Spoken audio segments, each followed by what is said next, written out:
You're listening to the Headlock Talkover podcast, where we like wrestling and we talk about wrestling with Jack and Jeremy.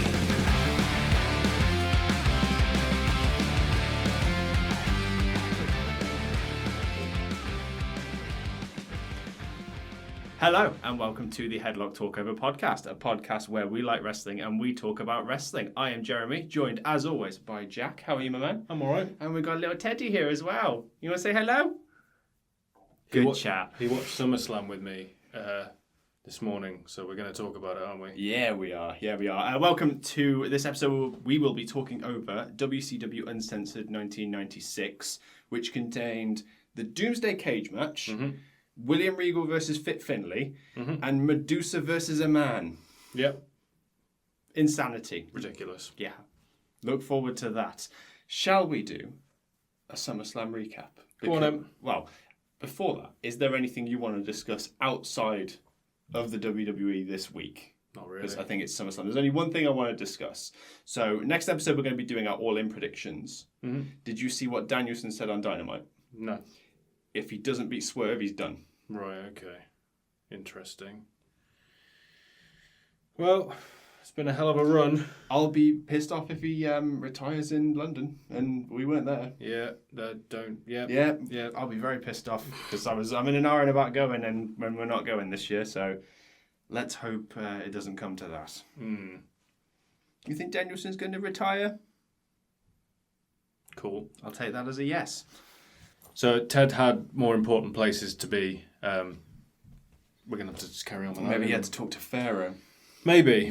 We'll just have to carry on as best we can. Exactly. Really. But we'll start with SummerSlam and the opening match, which was Liv Morgan versus Rhea Ripley for the Women's World Championship. Pretty standard fare for the first 10-15 minutes, both women giving it their all, and then what we half expected to happen happened. So sometimes the most obvious thing is the correct thing to do. Yeah, but the problem was it was supposed to be a swerve. And I think too many people expected it for it to be a swerve.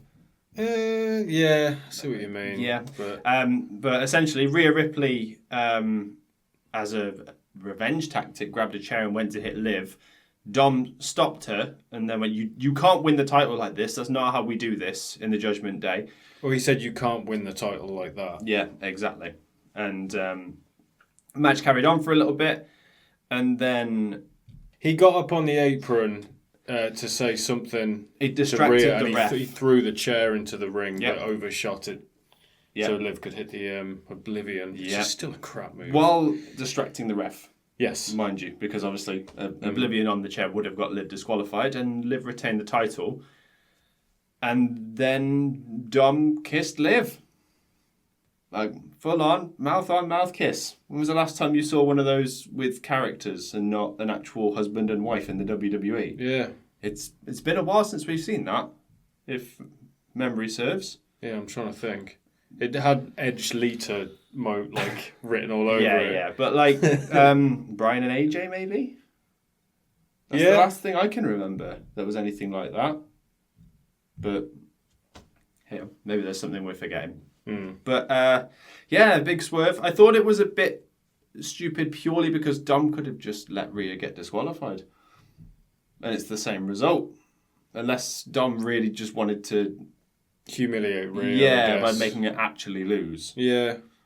Interesting to see where they go from here. And that's the beginning of the crumbling of the Judgment Day.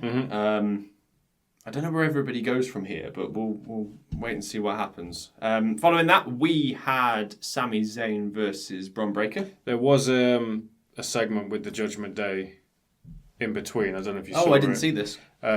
Priest backstage with Finn trying to get where Dom is. Right. And it gets a bit heated and Damien grabs Finn. And then sort of they all calm down a bit. And, okay. Yeah.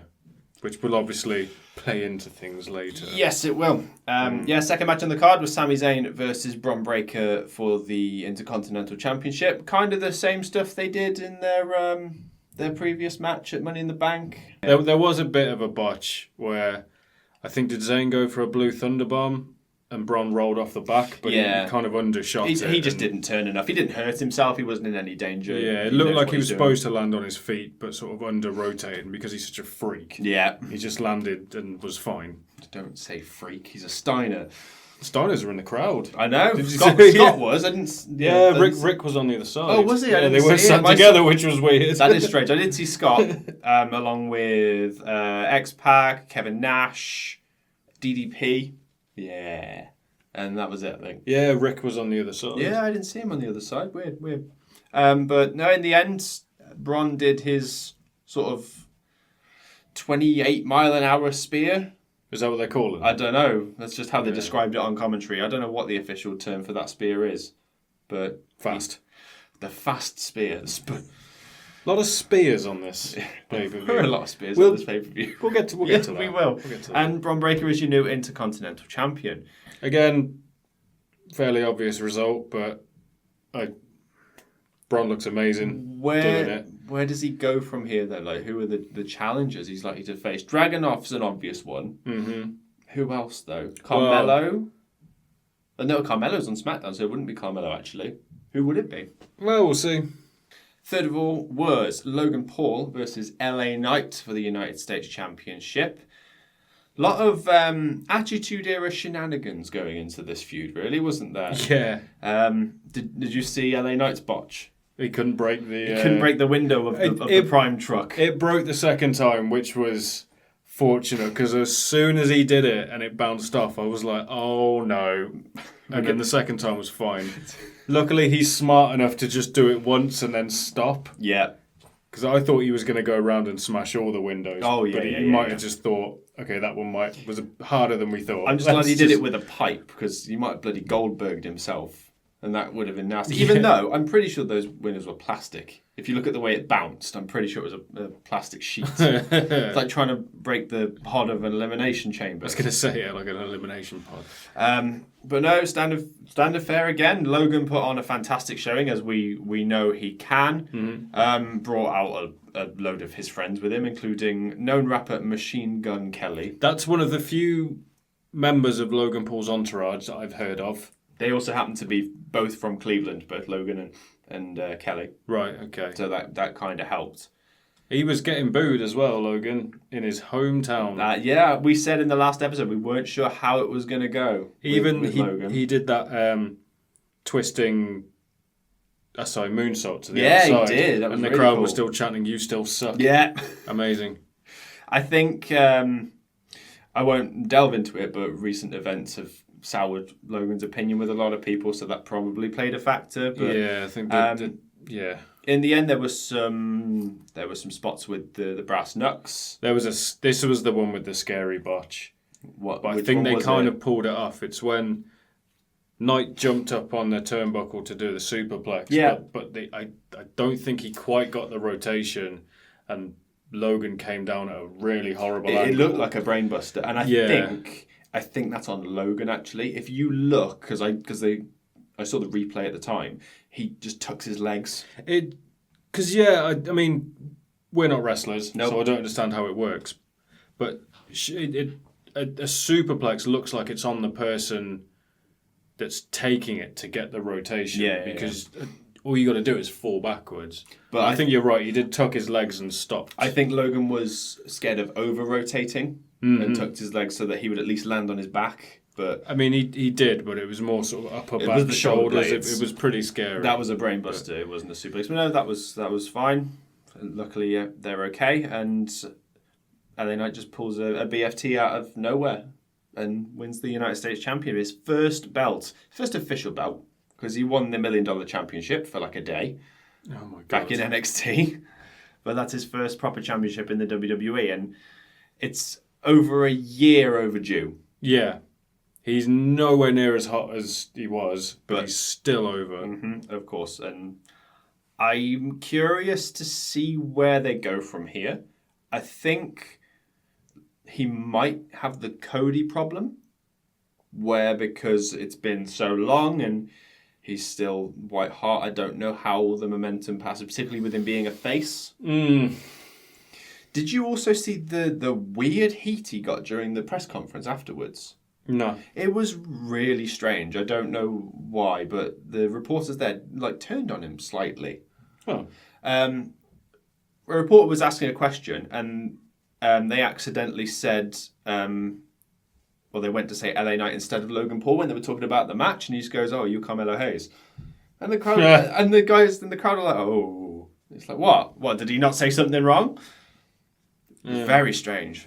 Very strange. I don't know why they were kind of upset about it, but LA Knight held his own. No one likes being told they're wrong. Mm-hmm. So I guess so. Following that, we had Bayley versus Nia Jax. Kind of cold. The match, the feud, the crowd for the match. There wasn't a lot going on. I didn't know who was going to win though. No, it was a tough one.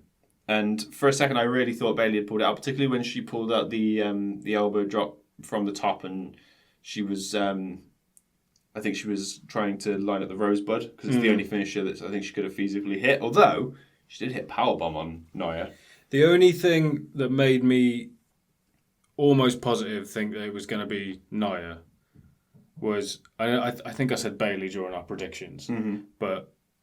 This was the first year that Queen and King of the Ring got title shots. Oh, yeah. So true. I think they might have... They were making a thing of it. Yeah. Although, as I said... Spoiler alert for a later thing. Yeah. But, as I said, though, Bayley hit an actual powerbomb onto Nia Jax, which I don't recall seeing anybody do before. I'm sure somebody has, like a Charlotte or a Rhea, but... I can... No, did Rhea do it? She did the Riptide. Yeah, that might I don't know if she did a powerbomb. I might be thinking of that. So impressive, particularly for Bayley, because you don't associate her as like a really strong woman. No, she's just really good in the ring. But I mean, she's a strong woman. Yeah, we're talking strength wise. Yeah, exactly. But Nia hit the Annihilator to win the WWE Women's Championship. That's what they call that one. And then celebrated with Tiffany. Yeah, which I thought was kind of strange. Tiffany kind of came straight out, didn't she? Yeah. As soon as it happened. So there's a weird alliance there, which can only backfire.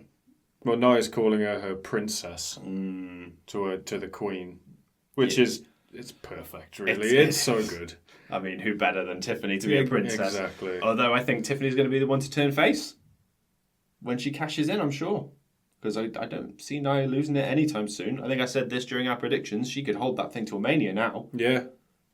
You can see it, can't you? 100%. Next up, we had the grudge match between CM Punk and Drew McIntyre with Seth Rollins as the special guest referee.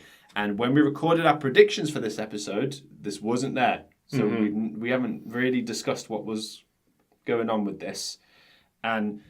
we talked, for Money in the Bank, we talked about how we thought Rollins was going to beat Priest. Purely because Rollins was the better option for Gunther. But slotting him into this feud, I think, was perfect. And Rollins, during the match, had a whale of a time. Yeah. He was just having fun in there, laughing at everything that was going on. He didn't have a fun time with that ref camera. No, I wasn't a fan of that. He gave up. He just threw it out the ring. Yeah, it was great. Fuck off. But I'm trying to think of the specific spots that happened. There was a lot of... It was the first GTS in WWE in God knows how many years, and the crowd barely reacted to it. Speaking of firsts as well, and I'm not sure if this was a typo. You know the nameplates they had as people were walking down the ramp? They stated that this was Sami Zayn's first SummerSlam match ever. And that doesn't sound right. But I can't think of one. Right? Singles SummerSlam, maybe? No, just said SummerSlams. He must have done something when he was part of the Bloodline. It might have just been at ringside. He might not have been part of the Bloodline around SummerSlam. I can't remember. But that's weird. And if that is the case, that means Logan Paul has had 3 times as many SummerSlam matches as Sami Zayn. Logan Paul's a special attraction, though, so they only turn up at major... It's just mad to think. Yeah, which is so strange. Yeah. But there was a lot of spots involving Punk's AJ and Larry bracelet. Obviously, Drew's been wearing it for the past few weeks. A really cool spot where Punk had the Anaconda Vice in, and this feud had become so emotional that he stops the hold and notices the wristband and just slowly takes it off Drew's hand. And Drew attacks him before he has a chance to put it on. Seth, being a good referee, grabs it, and rather than throwing it out of the ring, he puts it on himself, and then Punk spots it. And he's like, what the hell are you doing with that? And then they argue for a few minutes, and Drew gets the upper hand in that moment. Really cool. I thought it was a bit weird. I like the storytelling of that. Yeah. I think it makes Punk look like an idiot. Something about it just didn't click for me. I don't know why. It just seemed really disjointed and weird. Okay. To me anyway. I enjoyed it. It wasn't. Yeah, I think it all came together quite nicely. We did have a GTS. Seth took a little bump for a little bit, and the right man won in terms of booking here. That's all that matters, really. Because Drew went over Punk. And I think if it was the other way around, that's a big problem. I think that's kind of what Punk's there for. He's there for the odd match to talk the rest of the time, but for the odd match where he puts people over. Like, Punk's never going to be champion again, I don't think. No. So that was pretty cool. There was an interesting bit where Seth was cutting a promo on Punk in the ring. And I don't know if it's because there's real life animosity between them, but you believed every single word. Oh yeah, because it's not always about you. That was the genius ending of it. That was the nail in Punk's coffin, actually. Because when Rollins said that, like, it's not always about you. Punk hits him, lays him down, and he points to Punk points to Seth and goes, "It's not always about me, but it's never about you." Yeah, I think that's a genius line. He's definitely been thinking about that for a long time. Yeah, definitely. And I think that's where they go now, is that it's Punk and Rollins. But what that leaves Drew doing, I'm not sure. He might face Gunther next. What, in Berlin? Oh, yeah, it is in Berlin next, isn't it? Well, we might as well talk about that now, because the next match was Damian Priest versus Gunther for the World Heavyweight Championship. Another Judgment Day inclined feud here. Hell of a match. Hell of a match. Really good storytelling. What really shone for me is Gunther's ability to improvise, because he'd had that match with Finn earlier in the week, and he'd sort of still got marks on his chest from the chops that Finn gave him. A couple of minutes in, a chop from Priest busted one of those marks open, and he's just dripping blood from the one side. And it takes him a while to notice. Yeah, he sees it on the Tron, doesn't he? And then you see the moment he realises, because he looks at it and it was like... Because I don't recall Gunther ever bleeding in WWE. That might be the first time. Yeah. From the chest of all places. Exactly. Wow. It's ironic for Gunther, isn't it? Yeah. But I think the moment of, like, that almost enraged him. Is like, how dare you make me bleed my own blood? And he started... Yeah, I know. It was a reference. I got it. Yeah. And he just goes mad. He starts rubbing it in his hair. He goes like feral and starts attacking Priest. At which point Finn comes down to the ring and is wearing the Damian Priest t-shirt. He's like egging on Priest, saying, "Come on, you can do this. You can do this." Priest hits a few of his moves. I think it's a Razor's Edge, and then he hits a string of finishers, doesn't he? I think it's Razor's Edge and then the South of Heaven. Yeah.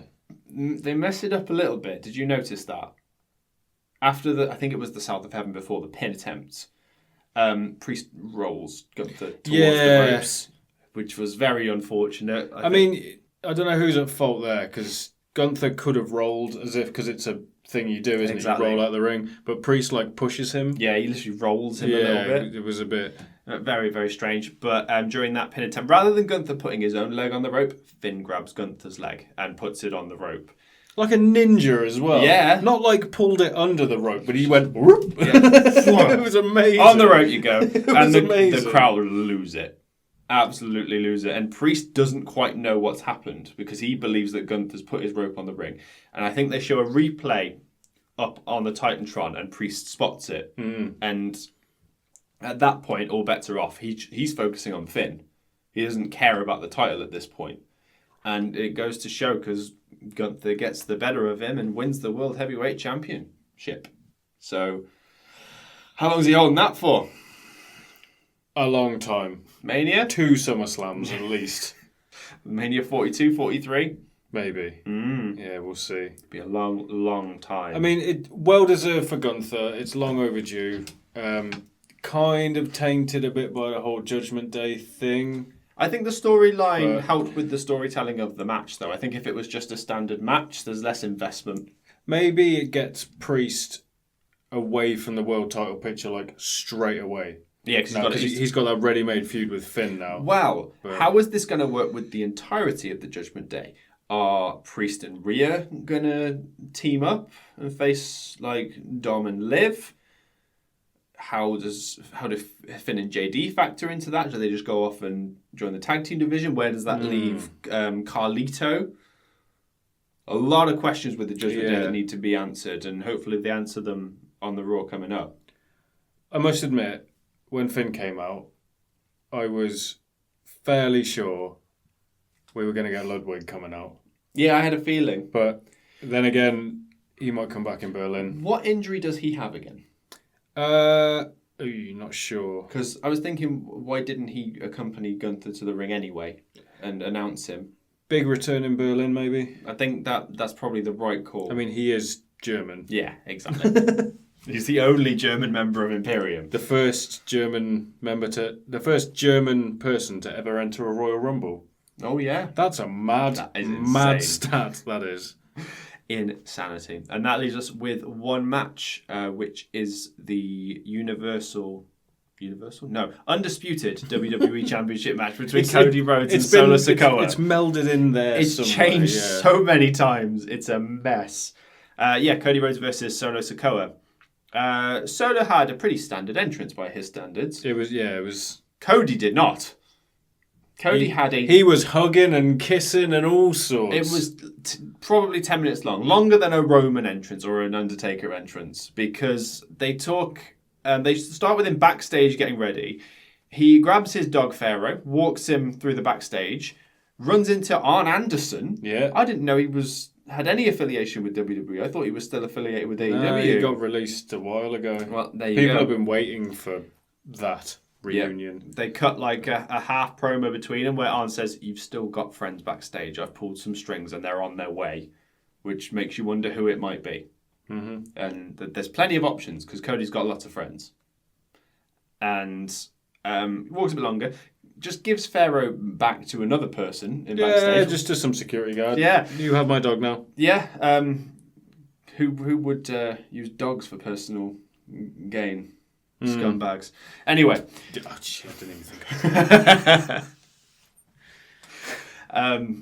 and then a standard entrance where the song loops around. Yeah. I know exactly how long that song is because I listened to it because it's a good bloody song and they had to extend it because he took his sweet-ass time getting down that ramp. He was hugging everyone, as you said, signing everything that was put in front of him. And it was really, really cool. Just as Cody's about to finish things up, I think he hits one crossroads. And then Tama and Tonga turn up, start attacking him. Then we get KO. Starts to get the upper hand a bit, loses it because it's 3-on-2. Randy Orton comes out. I don't know why Orton looked huge. Well, he is. When he was, I know, but he looked bigger. Yeah. Like when he was jogging, he was somehow jogging in slow motion to the ring. He's been eating. And he looked massive. It was, I couldn't believe it. I don't think you'll ever get over how big Randy is. No. He's got thicker. It's inhuman. Yep, that's the word. They chase off both Tama Tonga and Tonga Loa, so we're back to Cody and Solo. A few minutes pass, Cody gets the upper hand again, same as last time. Jacob interrupts and does his usual really cool athletic stuff, like only Jacob can do. Yeah, did his whisper in the wind. Yeah, that was the first thing he did. He ran past Cody and then did the whisper in the wind. Did his moonsault. It was all really cool Jacob stuff. I thought he was going to fumble on the moonsault because he stops himself for balance. It wasn't like jump, moonsault. He went jump, and then sort of steadied. It's weird for a man his size to do a BME as well. Yeah, it's weird. Yeah, I'll never get over that. It shouldn't happen. And then Jacob tells Solo to put Cody on the table. on the announcer's table outside. I think it was that way around because Jacob is the one that jumps on him. I can't remember. And as he goes through the table, he just starts selling his leg. Yeah, I'm not sure how legit it is. It's not. Because if you go back and watch it... Yeah, I watched the replay. The side of the table that's facing the ring, you see his leg bounce off it and it doesn't buckle. I don't think it's legit at all. Because I've seen footage of him being carried out as well. Kayfabe, isn't it? But, very good selling. I understand why they did it. Because he had to be out of the ring. He couldn't, and indisposed. Yeah. If he wasn't indisposed, he would have stopped everything from happening. Yeah. Plus, Jacob versus Roman as a stare-off is something that cannot happen immediately. It'll happen. It cannot happen immediately. Mm-hmm. Not a chance. But Roman comes out to the surprise of half the people, because I think some people expected it. There were signs about Roman's return. There was one sign that made me laugh, and it was just someone holding it throughout the whole thing, and it said, manifesting the return of Roman Reigns. Loved it. And while Roman was there, they were just like, look! There was while we're on the subject of signs, during Cody's entrance, this was perfect. He stopped to pose, and someone held a sign right next to him that said "overrated." I didn't see that. It was but it was it wasn't like it was crap. Like the way it was scrawled on there. It's almost like the way Cody's come and get this. Oh, it's so good. So as Roman comes out, and I've noticed this about Roman now, particularly if he returns, he's always bringing the new merch. Always. What? Yeah, OTC. That could stand for a few things. Original Tribal Chief? The only thing I can say for sure is that the C is Chief. Yeah. The T is either true or tribal. Yeah. And the O could be one or only. Original. Or original. Yeah. So I think that T-shirt kind of points to what I've been pointing out for the past month or so, is that they're going to go War Games. They've just got to find the extra members. Yeah. It'll probably be Roman, Usos, and Sami at this point. Mm-hmm. But that's still going to be a hell of a match with those 8 people. Even though you're not a massive fan of Tongaloa, for instance, it's still... He's not done anything in WWE yet. I mean, I had changed my tune on Solo Sikoa as well while we're talking about it. Yeah, carry on. I didn't get it at first. I thought he was a bit boring, and I was like, you shouldn't have been put in this position. But his whole job throughout this whole thing was to turn Roman face and make people want Roman back without Roman even being on TV to help it along. So he's done his job absolutely perfectly. Yep. 100%. And I didn't get it. This match actually completely sold me on what Solo's doing as well. The way they booked it, they made him look really smart. Anything in Cody's arsenal, Solo had an answer for it. Like when Cody does the lay down right hand, Solo grabs it and he's like, "No, you don't. I know exactly what you're doing." Pretty much every Cody cutter was counted apart from one. Yeah, I think there was one that hit. Same with the drop kick. Solo just had an answer for everything. And that was without the bloodline getting involved. So I think they've booked him really, really well, considering he's quite lukewarm in reception. But Roman comes out, as I said, and I honestly wasn't sure which way it was going to go. It could have gone either way. I thought he was going to spear Cody first, and then Solo. And by the time he gets round to spearing Solo, Cody's recovered enough to make the pin. That's what I thought was going to happen. But no, he just straight up spears Solo and leaves. Yeah. They have a bit of a stare down. My wife had a bit of a moment. Yeah. Because she we all did. Bloody loves Roman Reigns. She's only human. And yeah, Cody retains. And I really wasn't sure he was going to. I was worried they were going to put it on Solo and then have the Roman thing happen. But you're a silly man. Well, Roman came out first. Where the hell do they go from here? I think the Bloodline stuff it's set out for the next 3 months. They're going to do their thing until Survivor Series. Roman might not have a match till Survivor Series. Be interesting to see what Cody does. I mean, his reign hasn't been that exciting, really. I said this to you in private, didn't I? But Damian Priest's reign has been better and more exciting than Cody's reign. No, we said so in the last episode, actually, that he's completely proved us wrong in what he's done. And now it'll be interesting to see what he can do in such a personal feud where a lot of fans are interested in the Judgment Day and what they're doing. Mm-hmm. So it could be white hot, some of the matches. They might steal shows with this story. I mean, if his first feud is Finn, that's hard to say. Yep. Finn can get a good match out of anybody. Oh, yeah, 100%. So, and if we get heel Finn, even better. Because he's a funny face. He does like the comedy, goofy comedy really well. He's such a good heel. When he's serious, it's real good. It's real good. The only thing I do want to mention, actually, which I was incredibly annoyed at, did you notice what was going on during the Damian Priest and Gunther match? There seemed to be something going on. I couldn't figure out what it was. Because there was a big cheer I saw at one point, and Gunther, you see him look off camera and look into the crowd. It happened twice as well. Whether it was some beach ball bullshit, but that was a hell of a match. And that kind of soiled it for me. Yeah, Priest is so good in the ring. Like, you kind of forget how big he is. Yep. Well, they are the same size. Yeah. I think Priest is just a few inches taller. That's the only difference. They're exactly the same size. I think there's a pound between them from what they were billed at. But the way Priest moves, like all the kicks and things, he is good. Yeah, he's got that really cool MMA background there, hasn't he? I don't think he's going to hold a world title again. Probably not. He's in his 40s now. Yeah. So the clock's ticking, I guess. Also, that belt, I hope Gunther can bring some prestige to that belt, because I know Seth held it. Seth comes with a whole list of, he can bring prestige to it. Of course. And now it's had two people it's their first time holding a world title. And then Drew for 5 minutes. Oh, God, yeah. You always forget that he actually had the title. But hopefully Gunther can hold it for...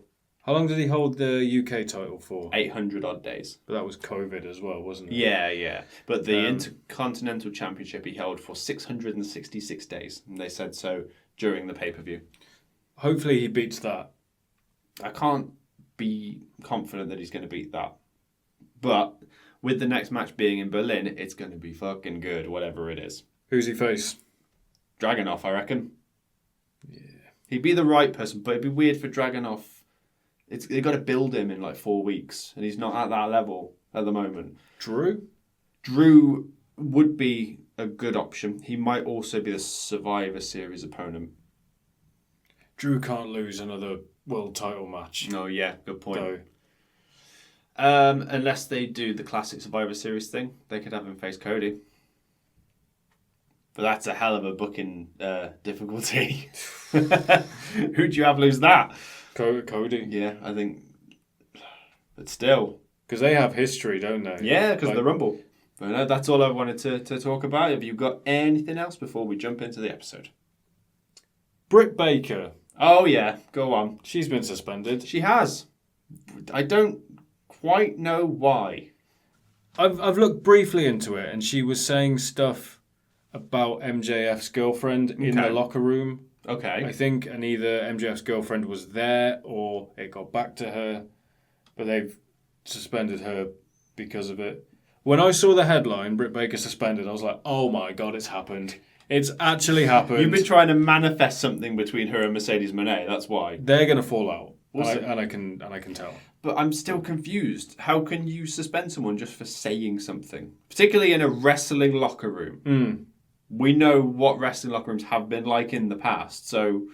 Depends how much pull MJF has. He's got to have a lot. Yeah. He's like the guy. I mean, when he came back, it was a 50-50 chance whether he went to WWE or AEW. Yeah. Because he could have quite easily have gone over to WWE.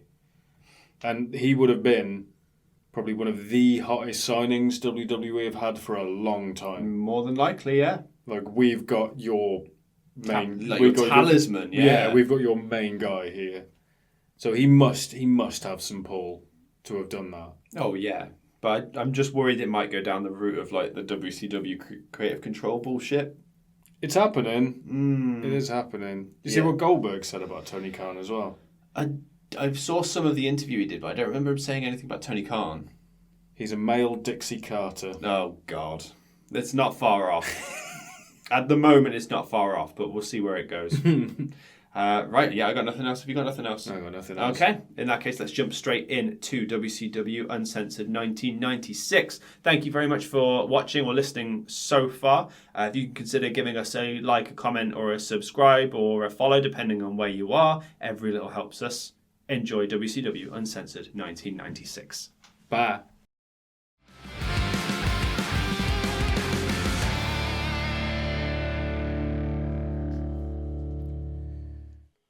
Right, Jez. Yeah, If this is uncensored, it is. why don't they and then right in the ludum maximum? Well, let's hope it doesn't come to that. Yeah, we're watching WCW Uncensored 1996 and the Doomsday Cage Match. Oh, that's not the reason we chose this one. It's a fucking good reason to. I wanted to watch this because it's Finley's WCW debut. Yep. Pay-per-view debut. And we're big fans of Regal, who was his opponent. And I believe you told me beforehand he brought him into WCW specifically. Yeah, for to this. sort of throw him a bone. Sorry, this is really hard to talk while Jimmy Hart is just laughing like a madman. It's absolutely maniacal. Did you catch what Arn said as well? Not quite. If you want your last meal, you got to have it quick. That's not how last meals work, mate. It's not on for another 3 hours, man. Like, come on. Plus, he probably recorded that a couple of weeks ago. Yeah. Hogan going, I need my pasta mania, brother. Okay, here's your final pasta mania, brother. You've got 2 weeks. God, imagine being pasta mania as your last meal. Fuck's sake. Now, we'll take this opportunity to talk about the commentary team. Yes, Daddy. I don't think I could pick a better three. Except maybe swapping the lovely Tony Schiavone for Jim Ross. That's the only tweak. And even though it's only slightly better. But he is flanked by Bobby the Brain Heenan and Dusty, baby. I had such a smile on my face because I forgot he was in it. As soon as I saw his face, I'm happy. And looking at them, Tony is dressed up to the nines, full tuxedo. Bobby is halfway there, so he's got a black shirt with a white collar and a leather jacket. Yeah, he says he's got the leather so he can wipe it down. I don't know if you clocked him say it. Are they pissing on him? What's going on? Don't ask too many questions. Yeah, and then Dusty's there, black shirt, black blazer, bright blue jeans. They get their names the wrong way round as well. Yeah, Dusty and Bobby. Tony's on the right-hand side. Oh, it's so good. Who knows what's going to happen, Bobby Heenan? You're absolutely right, because we sure as shit didn't. They do, and they've got it planned out, and I'll show you when it gets to it, but they sort of spoil it a little bit. Okay, I didn't notice this. It happened because when I was watching this last night, I paused it at a really weird moment. Strong opening match as well, to be fair. Strong couple. It starts like up here and then just goes, okay, we're done now. Yeah, so we've got Eddie Guerrero versus Conan for the US title. Yeah, we do. Now, I'm not sure how far we are into Eddie's career, but he's got the mullet and the mustache. That's the era we're talking about. They're properly treating him like a white meat baby face. Yeah. In this, like he's got a lot of heart. My homie Eddie, I think Dusty calls him that a lot. Although I realise that's because they're both from Texas. Right, okay. I'm pretty sure Dusty's originally from Texas. That sounds about right, yeah. Obviously, because Cody's from Georgia, I'm not 100% sure. This is weird. Yeah, Conan in a mask. Conan wrestling in anything other than like baggy trousers and a vest is weird. Not like a superhero. Yeah, I've never seen Conan this young. It's strange, but he still looks like he's in his mid-30s. Yeah. He looks exactly the same. So when I started watching this, Eddie looks just like Dom does right now. Yeah. Like spitting image. And you've mentioned before that you think that there might be something to Eddie being his dad. Well, I think Dom is doing it as a tribute to Eddie. He is his kayfabe dad. Kayfabe dad, yes. Yeah. But it's like the mullet is exactly the same. The mustache. Just missing those chicken nuggets. Tendies. Those tendies. Did you notice through this the crowd for the first half of the match are completely silent? Yeah, they don't care. It's really, and all of a sudden they just decide to start chanting. Yeah, I think If I had to guess, I'd say it's because we're in WCW in the mid-90s, so we're in that transition between New Generation and Attitude, and it starts off very technical, so I think they're hungering for a bit more action, because when it picks up, the crowd really pick up. And not just that, I think lucha and different styles of wrestling were still pretty new in America at this point, so they were still getting used to it. Conan with the pink trunks with the tassels on them. You couldn't get any further from what he's best known for. No. So we've got this tough guy Latino. What do we put him in? Pink. Pink. Well, that was the whole traditional lucha thing, isn't it? It's all like high flying, lots of flips, bright colours. Yeah. A real feast for the senses. Yeah, a carousel for the eyes, yes. if you will. What? A kaleidoscope of combat. There we go. Let's go with that. So even after that massive arm drag and Eddie does a handspring afterwards, the crowd are just giving them nothing. Yeah, I think it's weird because I don't associate Conan as a particularly technical wrestler. I know Eddie's pretty good with it, but he's known more for the high-flying stuff. Oh, so when they do these technical things, it's not seamless. There's definitely a couple of botches here and there. Conan was like a high flyer, fairly technical, and he had quite, if I remember, it was quite a bad neck injury, so he had to change his style a little bit, similar to Austin. Okay, because he's got some bloody size on him. Conan, he looks huge compared to Eddie. Yeah, I don't think he's the tallest, although it's quite hard to tell with Conan because he slumps a lot. Yeah, he's constantly leaning forward. But yeah, he's quite broad. They are certainly a World Championship corporation. Thanks, Tony Schiavone. Oh yeah, they mention it a lot, don't they? Only in WCW. You won't get this anywhere else. Eddie's foot. Yeah, it bends. There's a lot of that in this as well. I've had that done to me before. It's a heel hook. It's horrible. But as I understand it, wrestlers spend hours stretching that shit out. Yeah. To make sure it's as comfortable as possible when this stuff happens.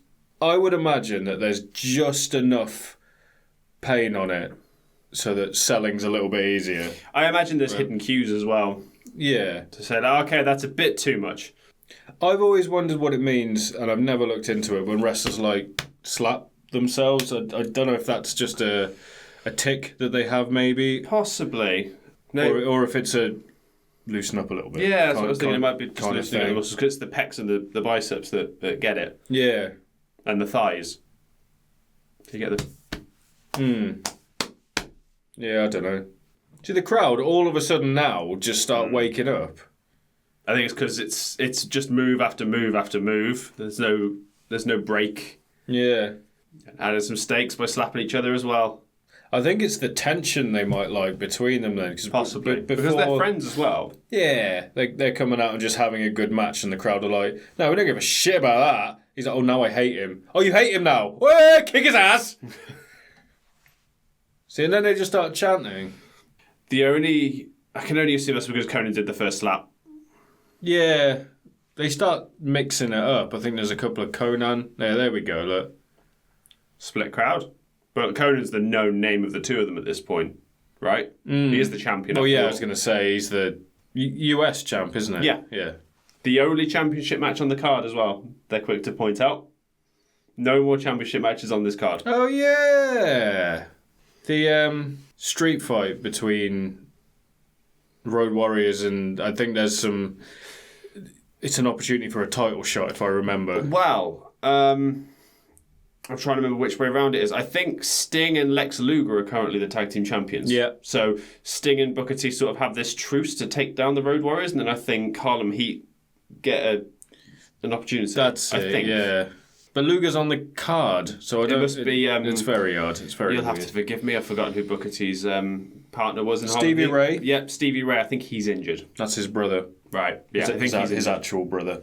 I've noticed that every time they hear someone chanting their name in the crowd, they're like, what's that? What? Trying to get him into it. There you go. There we go. Right on cue. I mean, you would. If the crowd weren't giving you anything, you'd really try, wouldn't you? Yeah. I'm not sure if it's a Clash of Styles thing, but I realised that recently it's like a big faux pas to turn your back on your opponent in a wrestling match. But I'm not sure if that's a Styles thing, if that's an American thing. Or even a European thing, because I heard it from Regal. It's just a thing in combat in general. You just don't turn your back. Which is why I think there was like certain people, if you turned your back on them, they would just hit you, whether it was meant to happen or not. Okay. It's like a don't fucking do that kind of thing. Well, Conan's just done it there. Exactly. That's what I mean. Conan and Eddie do it. But it's for the sake of crowd work. So I don't know if it's a lucha thing that I'm not aware of. Oh, so if you like lock up with someone and then you turn around and walk to the corner and then... Yeah. Yeah, they'll just club you in the back. All right, okay. And probably for real. But I assume if you lock up and the crowd are chanting and you break to acknowledge the crowd, that's a different thing. I'm not sure. Honestly, not sure. But as I understand it, it's just a no-no. You don't do it full stop. Wrestlers are just mad, aren't they? In American or European style. God, Eddie looks young, doesn't he? He does. When you see like a close-up of his face. Yeah. You know how you know he's young? He hasn't whitened his teeth yet. Did he whiten his teeth? I believe so, because they look very yellow here. Anytime Dusty's talking, I'm captivated. I believe every word he says. He's being too cocky. There is a lot of faffing in this match. Yep. I think there might be a little bit too much. I'm sure they were grateful for the time they got. Sorry. Tony's so pleased. He's like, did you see that? That was a European uppercut. No one is European in that ring right now. Nope. Whoa!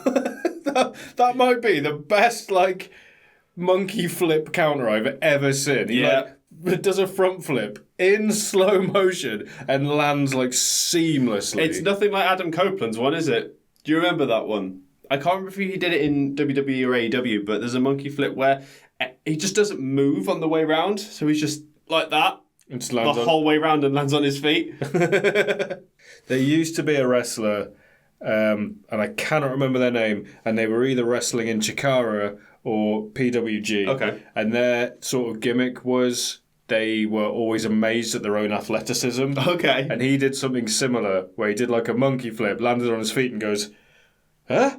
How did that happen? And I'm gonna have to try and find who that was. So one thing we've just missed, I don't know if you noticed it. So Eddie does his over the rope senton. He doesn't put his hand out. This is before he puts his hand out to do it. It's just a standard senton. No, I didn't notice. I never noticed he put his hand out, though, to be fair, till you Yeah, the one thing I noticed, that's how I knew it was an Eddie senton. I don't know why, but Conan trying to get the crowd up just by going... Just onto the mat. He looks like a toddler having a tantrum. He shouldn't be able to do that, because he's in a fucking headlock with Eddie's legs. Yeah.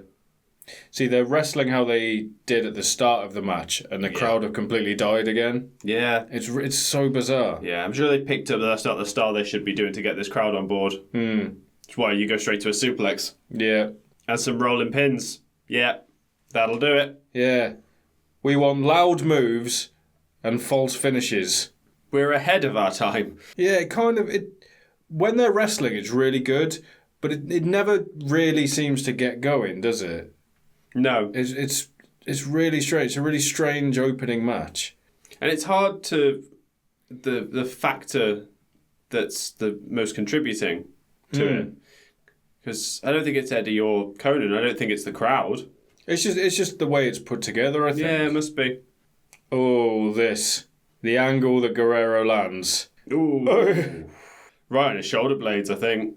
Conan looked like an NPC then. He power bombs him and then just goes... Can't. Speaking of NPC, there's a funny Luger moment in this. I'll point it out. It's so funny. Is it during his interview? No.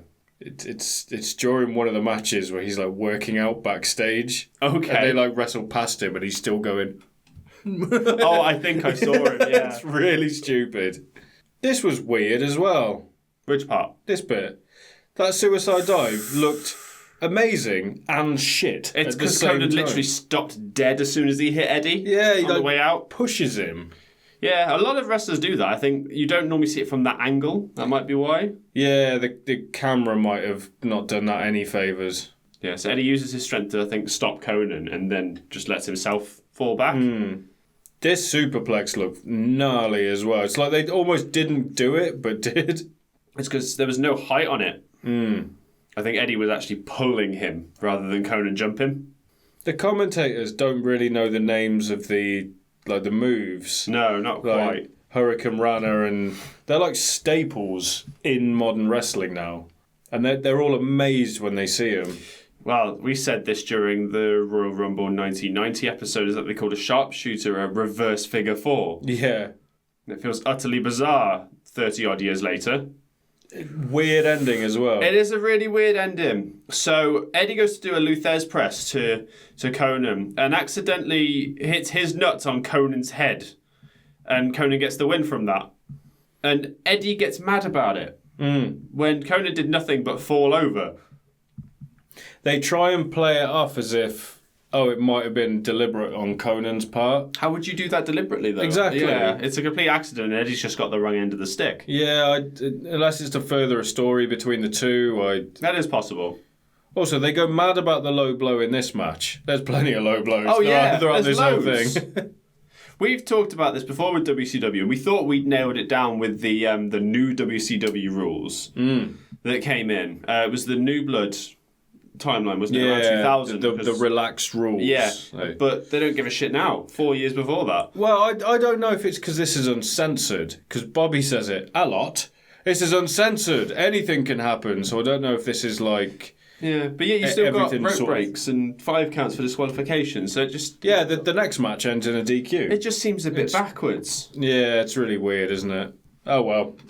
It was a decent match. It was far from the worst on this card, anyway. Yeah, I think, well, we'll get to that, because we know which one the worst is. Yeah. That little flash of Gene just playing with the microphone. And here he is backstage. Look at that tan. Woo! Don't soil yourself. This is hilarious. Mean just like, you could call in and speak to one of our superstars, and it's fucking Big Show sat there in front of a computer. It's the facial expressions when he goes, huh, ooh, What? I mean, this was like, that's why they've got this box here, like to show this is peak technology. Yeah, this is 1996. This is a computer. You've never seen a computer before, have you? We have Colonel Robert Parker and Dick Slater for the interview. Because Colonel Parker's got a very important match coming up. And we'll leave it at that. So this is after Medusa's come over to WCW. Yeah. From WWF. They specifically point out the title drop in the bin. Yeah. And they sort of lured her over by saying, we're going to have an excellent women's division. We're going to build it around you. But first, we want you to have comedy matches that you're going to lose against fat men. Also, is Dick Slater supposed to be looking at the camera? I think he's looking at an auto cue, because he does it as he's talking as well. Because he looks at the camera like I look at the camera. I think it's an auto cue. I feel like it is, because he's looking below the camera the entire time. It's like us when we're looking at the screen. That's what he's doing. And he's got that constant shit-eating grin on his face as well. Just, why is Mean Gene just look like he tried to kiss him? He's saying something to Dick, I think. I didn't catch what it was. But it looked like he just went, mwah. So now you see him. And it's pretty obvious he's reading from an auto cue. Yeah. Or has he got a lazy eye? No, because both eyes are looking there.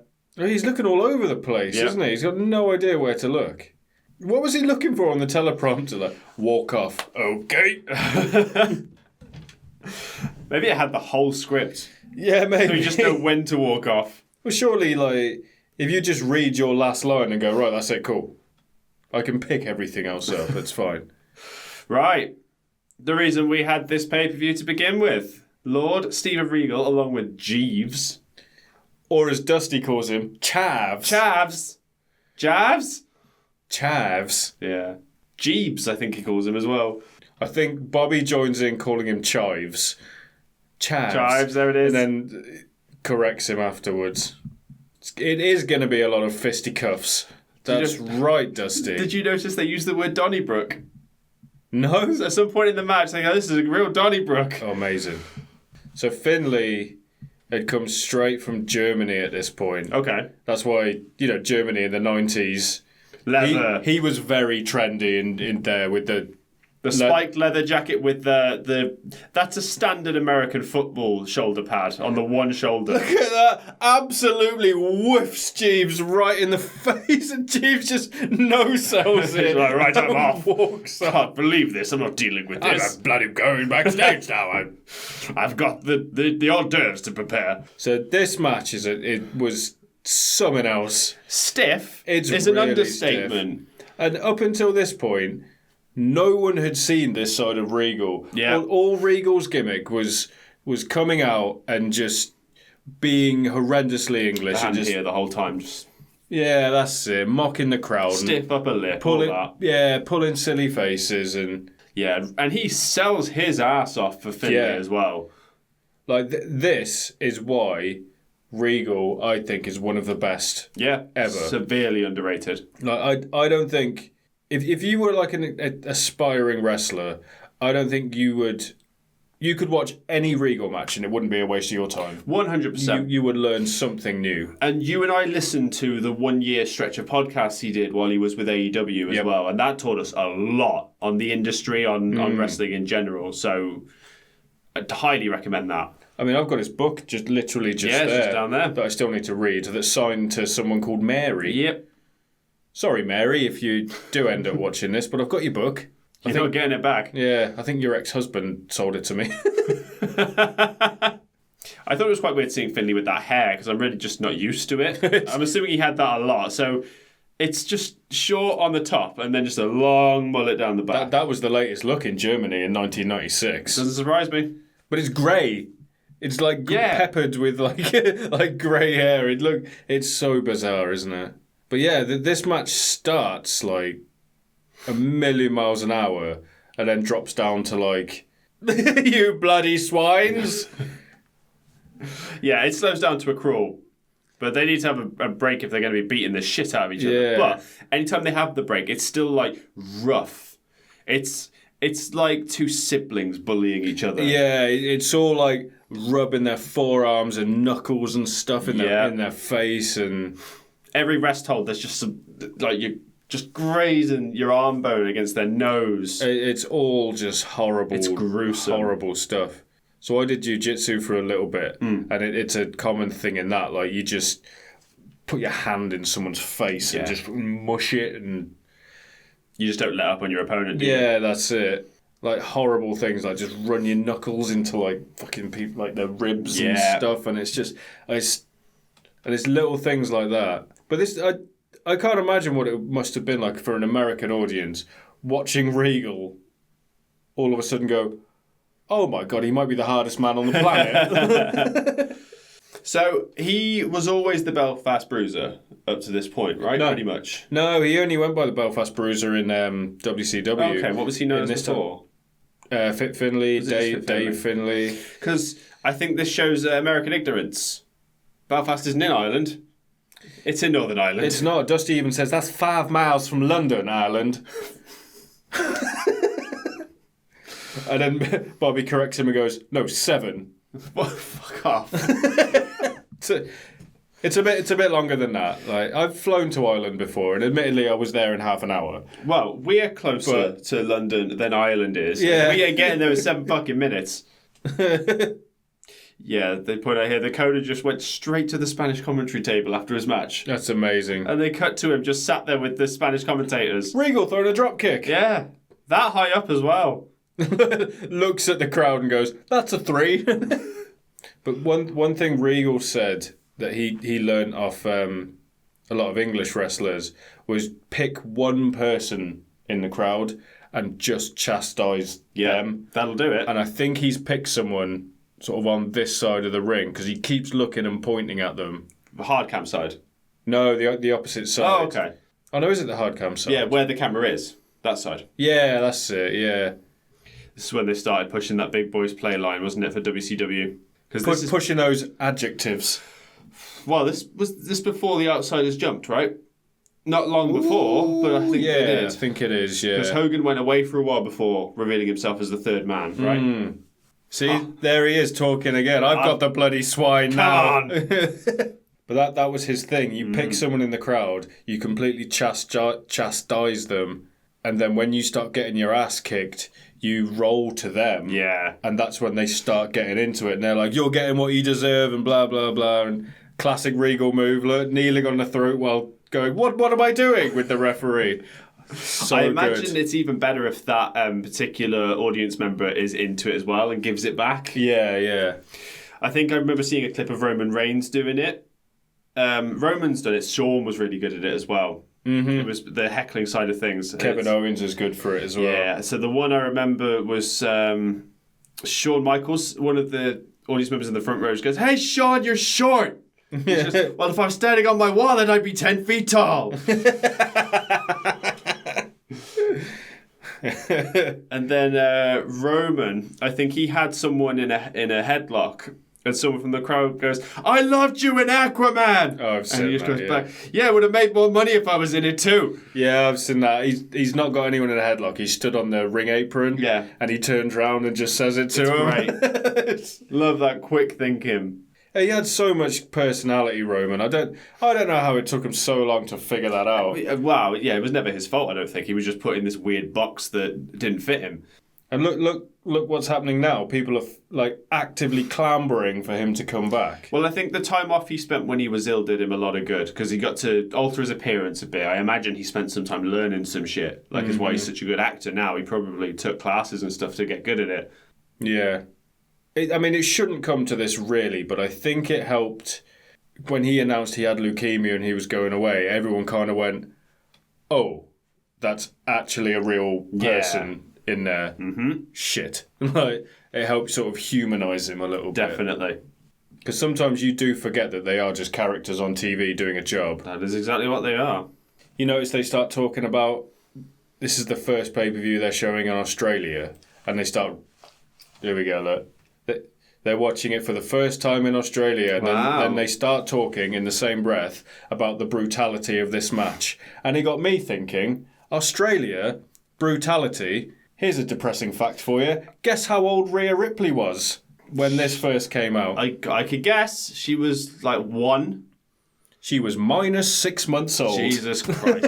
I was actually going to point out something similar. So Finley tries to get a chair and they're all like attached together and he's like, "Fuck it all!" So on top of that list would be Dom Mysterio, Tyler Bate, Austin Theory, and Bron Breakker. All not born when this pay-per-view came out. That's just depressing, isn't it? Isn't really? it just? Well, yeah, Tyler Bates about 6 years old, though, so this is the spot you were talking about. Yeah. Oh Jesus. Regal suplexes Finley to the outside, and then he elbow drops him from the apron as well. He does a cactus elbow. What are you doing? And then just smacks him in the face. Fucking potato on his forehead. So good. It's such a good match. I don't know why no one talks about this match more. Always full of pomp and circumstance is William Regal. Thank you, Dusty. We love you. Regal turns around and goes, "Oh, you." You see lots of points that caused influence with British wrestlers because you had the Sheamus clubbing blow onto the chest then. Yeah. Good chance Sheamus got it from that. Yeah. He's got Ireland written on his top, actually. Right. That's what I mean. Surely Finley would have said that. Be like, right, we want you to be like Ireland. And he's like, well, technically, or maybe you had to pay per word. Can I have Northern Ireland? No, you can't. Oh, right, okay. And I'm assuming he did want Belfast. Yeah. Oh, that's a kick right in something. Regal's face, like, what have I done? Here it comes. Right through the uprights. I will point out, we joked a lot about this match because nobody on commentary could say gluteus maximus, and we attributed it to Dusty. It's Tony's fault. He starts it off. And then Dream tries to say it, but just they gluteum maximum, and it gets worse the every words time. lose all meaning at that point. Ludum maximum, ludus maxis.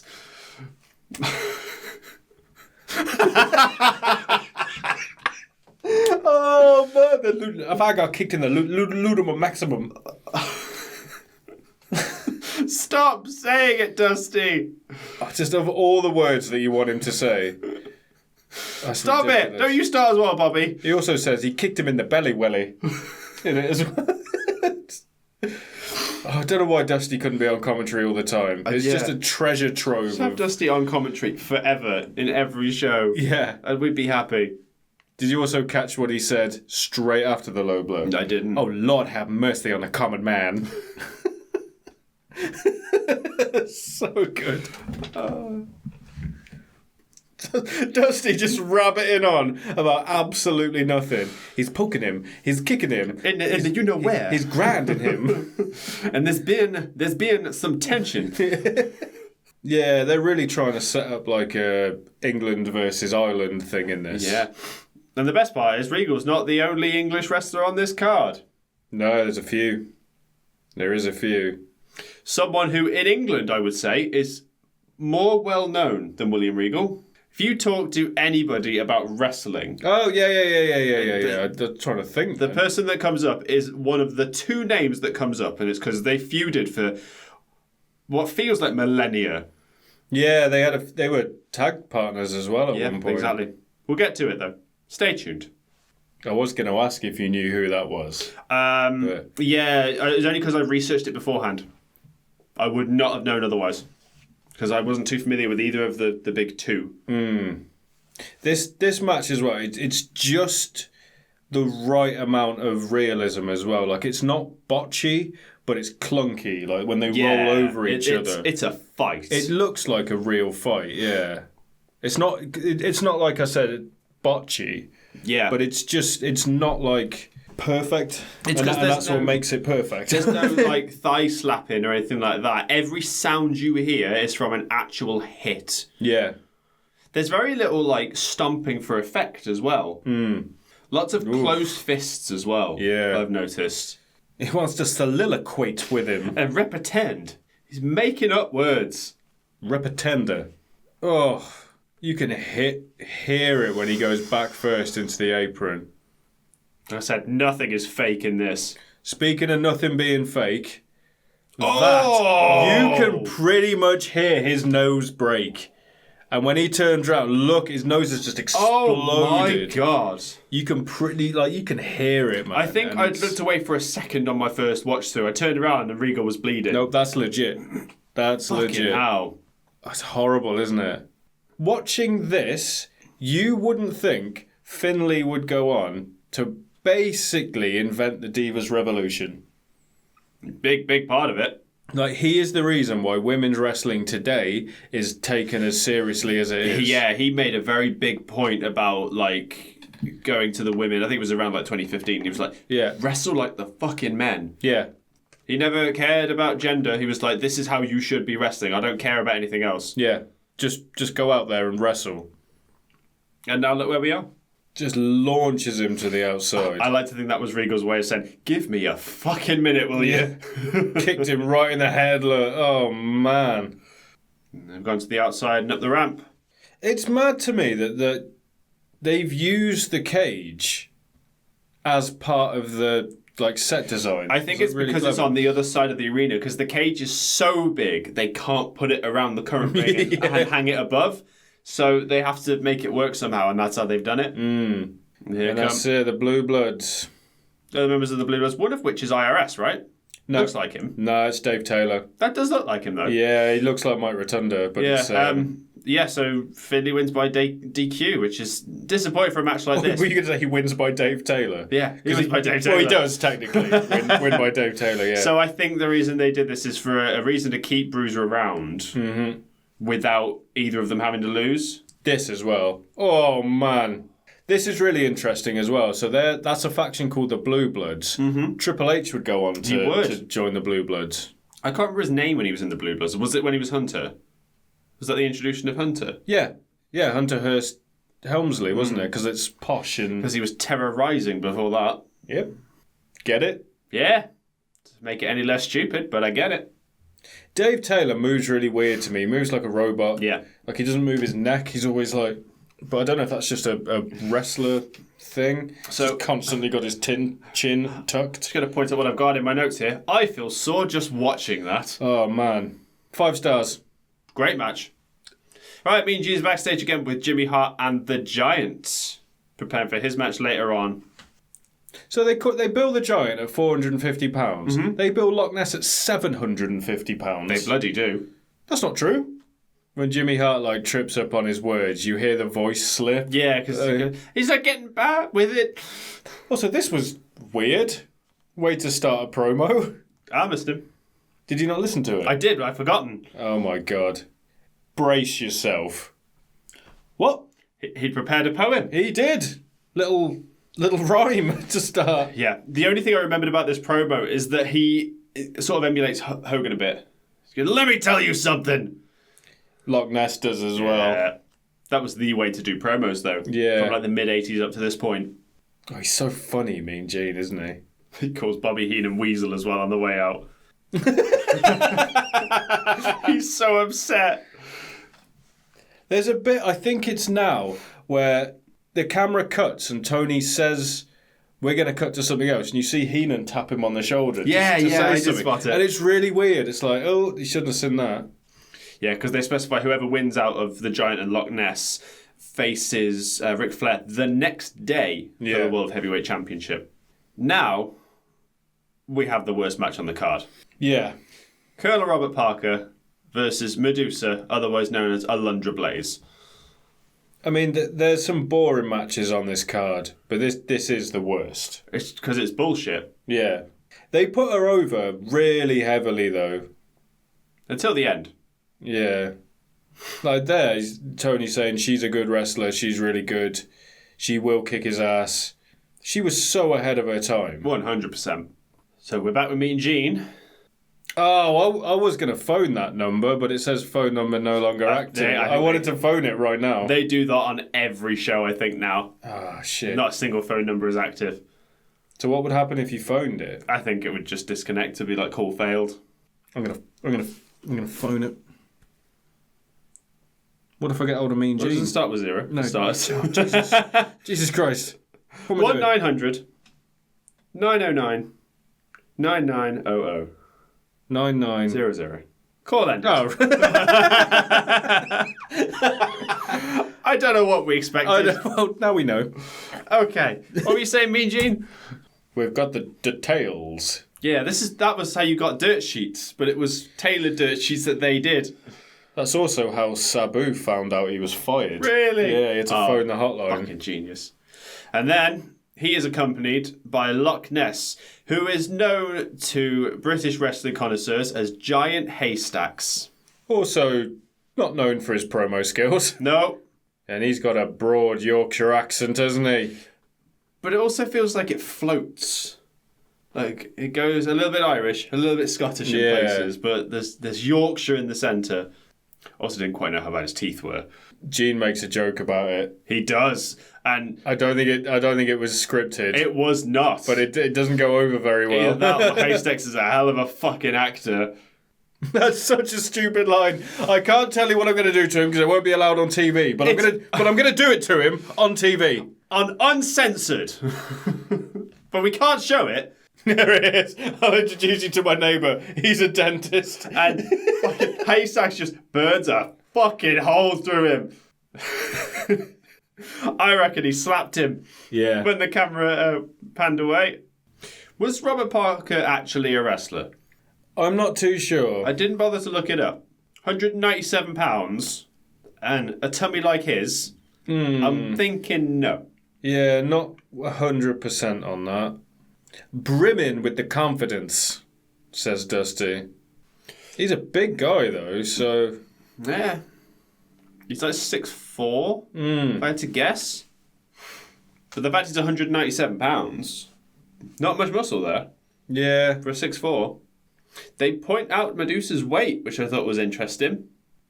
So she's got one red shoe and one blue shoe. Yep. How would you even go about that? Like, you'd have to get 2 pairs of shoes. Or just get them specially made. But this is 96, though, so... I'll take a look at them. I didn't get a good enough look then. Yeah, I think they're like boxing shoes. Yeah. Oh, she deserved so much better than this. Yeah. But she, blitzed through the women's division, so fast. That's why they brought in Bull Nakano. because she was like... There was no one for her to face, right? Yeah, so she spent a lot of time in Japan, hence the like American get-up. Dusty and Brain going absolutely mad over the lockup as well. Bring me my medicine, Dusty says. Oh, Lordy. So I was watching this with my wife, and she bought into it hook, line, and sinker. Brain's commentary when he's got like being really sexist. Yeah. About it. She's like, he's a pig. Who is this guy? I was like, you know, you're falling for like. You've properly bought into it. She's like, no, he shouldn't be saying stuff like that. I was the oldest trick in the book. I was like, oh, let's watch all of the wrestling together because this is amazing. Like, it's predetermined as well. What? No, she knows. She knows that. She knows that. She just thinks the Brain's a pig. Yeah. This. Yeah, ridiculous. This. Scoop slam from Medusa to Carl Parker. Oh my God. And the crowd absolutely love it. He sells it really well. He does. Well. Whether he's a wrestler or whether he's not, he understood this assignment. Yeah, he did. Really well. And he goes to leave. But Dick Slater's there. No, that would be it. Dick Slater was training him. That makes more sense to the context of the story now. Notable prick, Dick Slater. See, one of the women that kidnapped What's-Her-Face in Great American Bash. Yeah, that was Dick Murdoch and Dick Slater. Dick Murdoch was allegedly a card-carrying member of the KKK. Yes. I can't remember why Dick Slater is a bad guy. Let me just look it up in case I'm making it up completely. I remember you telling me that both of them weren't very nice people. Yeah. Oh, he was convicted for stabbing his girlfriend. Sweet, that'll do it. That'll do. Missy Hyatt? His girlfriend? No, the girl that they dragged away in Great American Bash. I've forgotten her name now. Yeah, it was, wasn't it? Eric Bischoff being a perv on her in the shower, yeah. It was her and Rick Steiner. Yes. Versus Heyman and... yeah. Yeah, Paulie. Oh, shame about that botch. I think he was supposed to catch her. Well, women did not come off the top rope. No. At this time. Especially to the outside. It shows what an absolute trailblazer she was. You could take her here, slot her into wrestling now. Perfect. Seamless. German suplex to Parker as well. But Slater interfered. And Parker basically pins her in a literal sense and just holds her down for the 3 count. Yeah, it wasn't... Not graceful. No. Yeah, let's go with that. I said to AJ, as soon as they started coming out, I was like... She was like... I explained to her who Medusa was and stuff. She's like, oh, I hope she wins. I was like, that's not how it's going to go at all. It's going to go maximum of 2 minutes. She's going to kick his ass and he's going to win by cheating. That's how it's going to work. It's like, you obviously need to watch more wrestling. I think the only thing you got wrong is they went for 3 minutes. That's it. Because you nailed it otherwise. Yeah, so Dick stops the pin. And then he just... lies on top of her. Puts himself on top of her, yeah. So we're backstage with Lee Marshall, who will be accompanied by the Road Warriors. Who is Lee Marshall? I don't know. I feel like I should know who he is. Right, pause it for me a minute. Yep. You want a view of the cage, do you? So this. Hogan, Savage, and then F, Final Solution, B, Barbarian, A, Arn. Yeah, it's ridiculous. So that's obviously... them planning out the cage in the background. This is where I paused it and figured all this out. There's an R for Ric Flair. Yeah. Yeah, L for Luger. Yeah. It's ridiculous, isn't it? Who's the T at the top? Taskmaster? Yes. Yeah. Mental, isn't it? It's whether that's kayfabe or not, that's all. But because it's very, yeah... if not, that's stupid. Writing it on a chalkboard. Yeah, there's a Z behind his head. For Z Gangster. Yeah. Gangster. Madness. There we go. I don't know if that's like a little Easter egg or not. There's one person missing, though. Meng. Yeah, I couldn't find him either. Oh, no. Hawk goes to say something. He goes, huh? And then just stares down the camera so intensely. like he's holding in a fart. They always cut promos like this, though. Yeah, it's always been their style.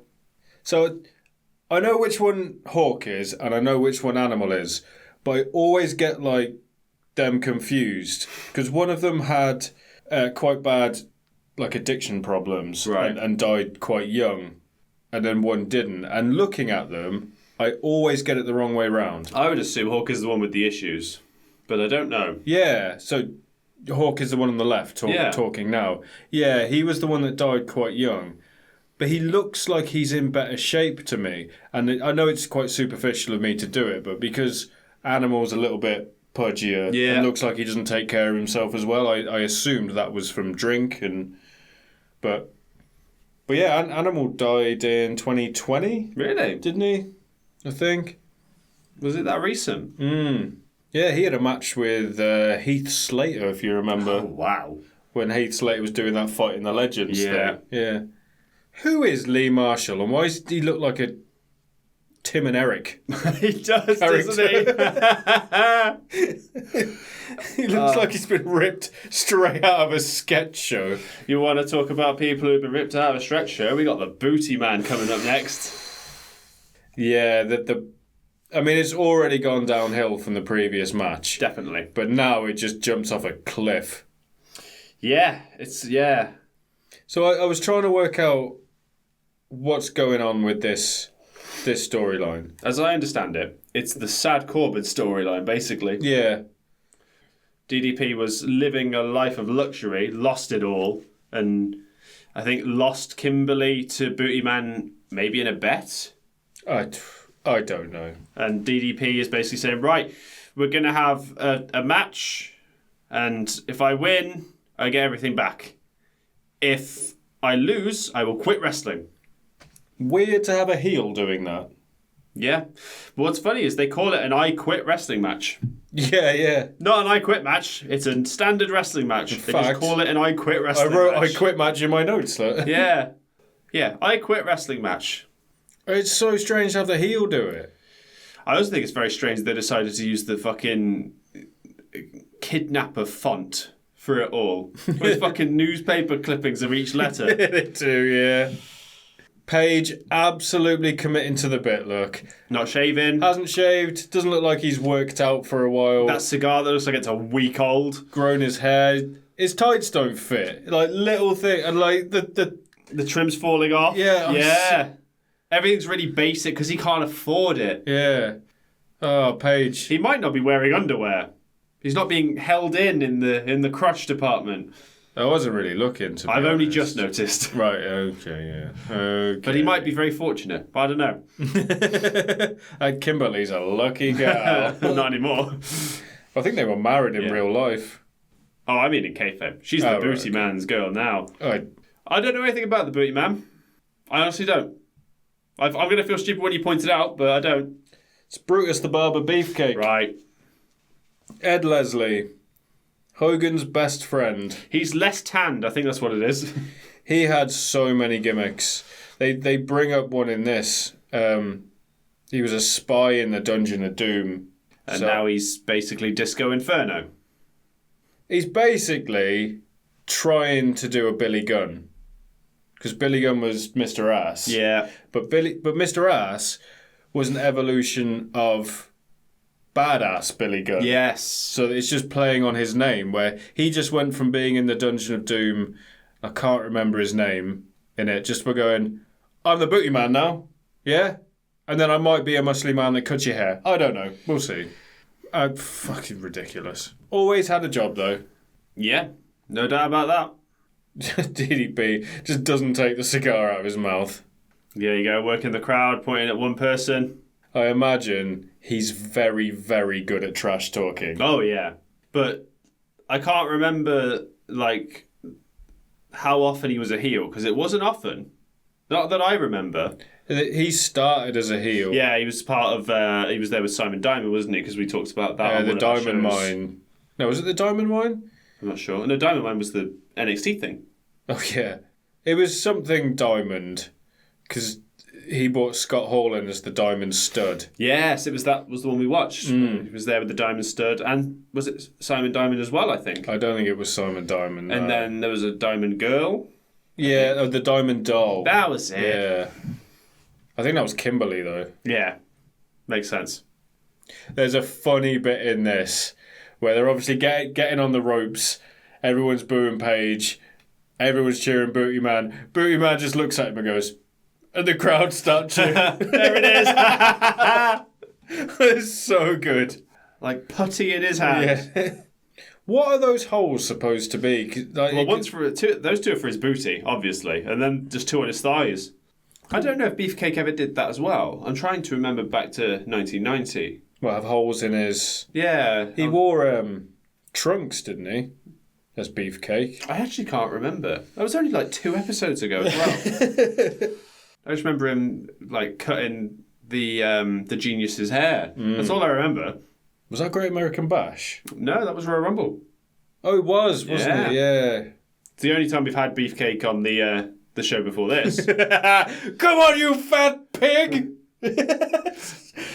So, I've been watching Always Sunny again. It's just such a Dennis Reynolds thing to say. It is, yeah. You fat pig! You fat cow! So good. That's from my favourite episode. Oh, Move to the Suburbs? Yeah. Well, of course Dennis would like Dennis. No, we're not doing that. No. We can't quote Always Sunny on every episode, Jack. One of my favourite bits is when he sat staring at his food and just goes... just chucks the plate. Just doesn't say a word. Fucking slaps the camera, look. Get that camera out of my face. Lots of faffing. Lots of faffing. It works, though. The crowd are into it. Yeah. If faffing works, you can faff all you want. Yeah. Roman Reigns was a faffer. Yeah. In his 4-year run as champion. His matches started really slow, didn't they? Yeah, and he kept leaving the ring. Fishnets he's got on? Yep, I think so. That makes more sense. Maybe he's wearing a thong. Because that looks like flesh underneath it. Blimey. Booty man indeed. There's holes in his fucking tights as well. I think I saw a hole in there. Yeah. Oh, there you go. Bobby confirms it was Diamond Doll. Yeah, look at his knee. Taking the mick out of Paige's appearance. It looks like he works at a fast food joint.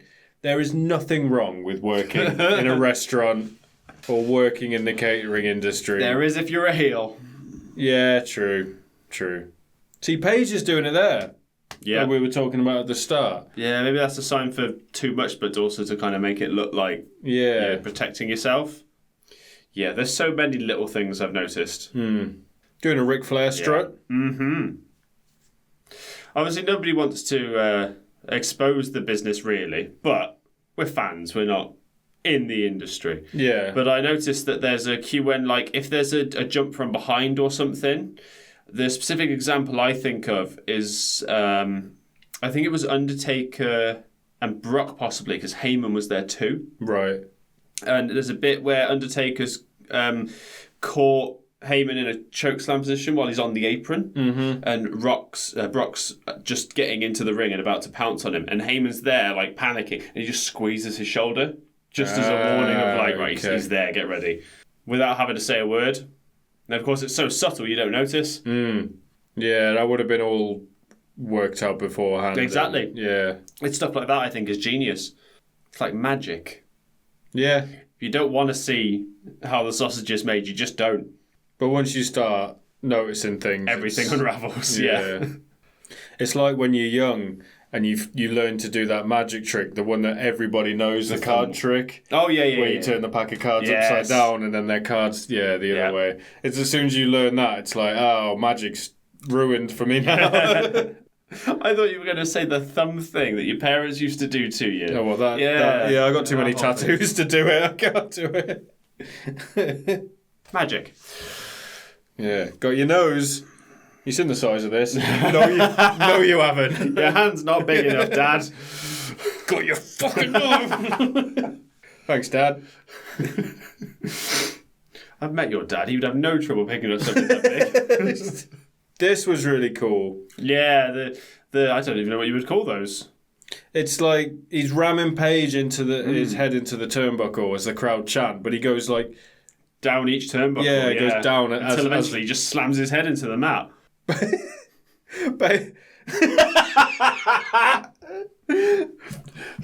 He's so disoriented. He runs into the ring post and then over the guardrail. And here comes Kimberly, dressed in booty colours. And what is essentially a ballet outfit. Yeah, is she like the booty ballerina, or...? I think they just call her the booty girl.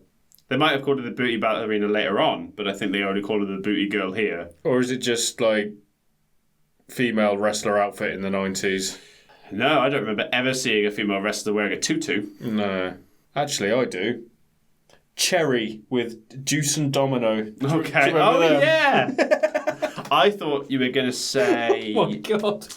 Right, we're going to go back to our first episode now. So I'm going to need your help. Who was it? Who was with Kevin Thorne? Ariel. Ariel. She had something similar.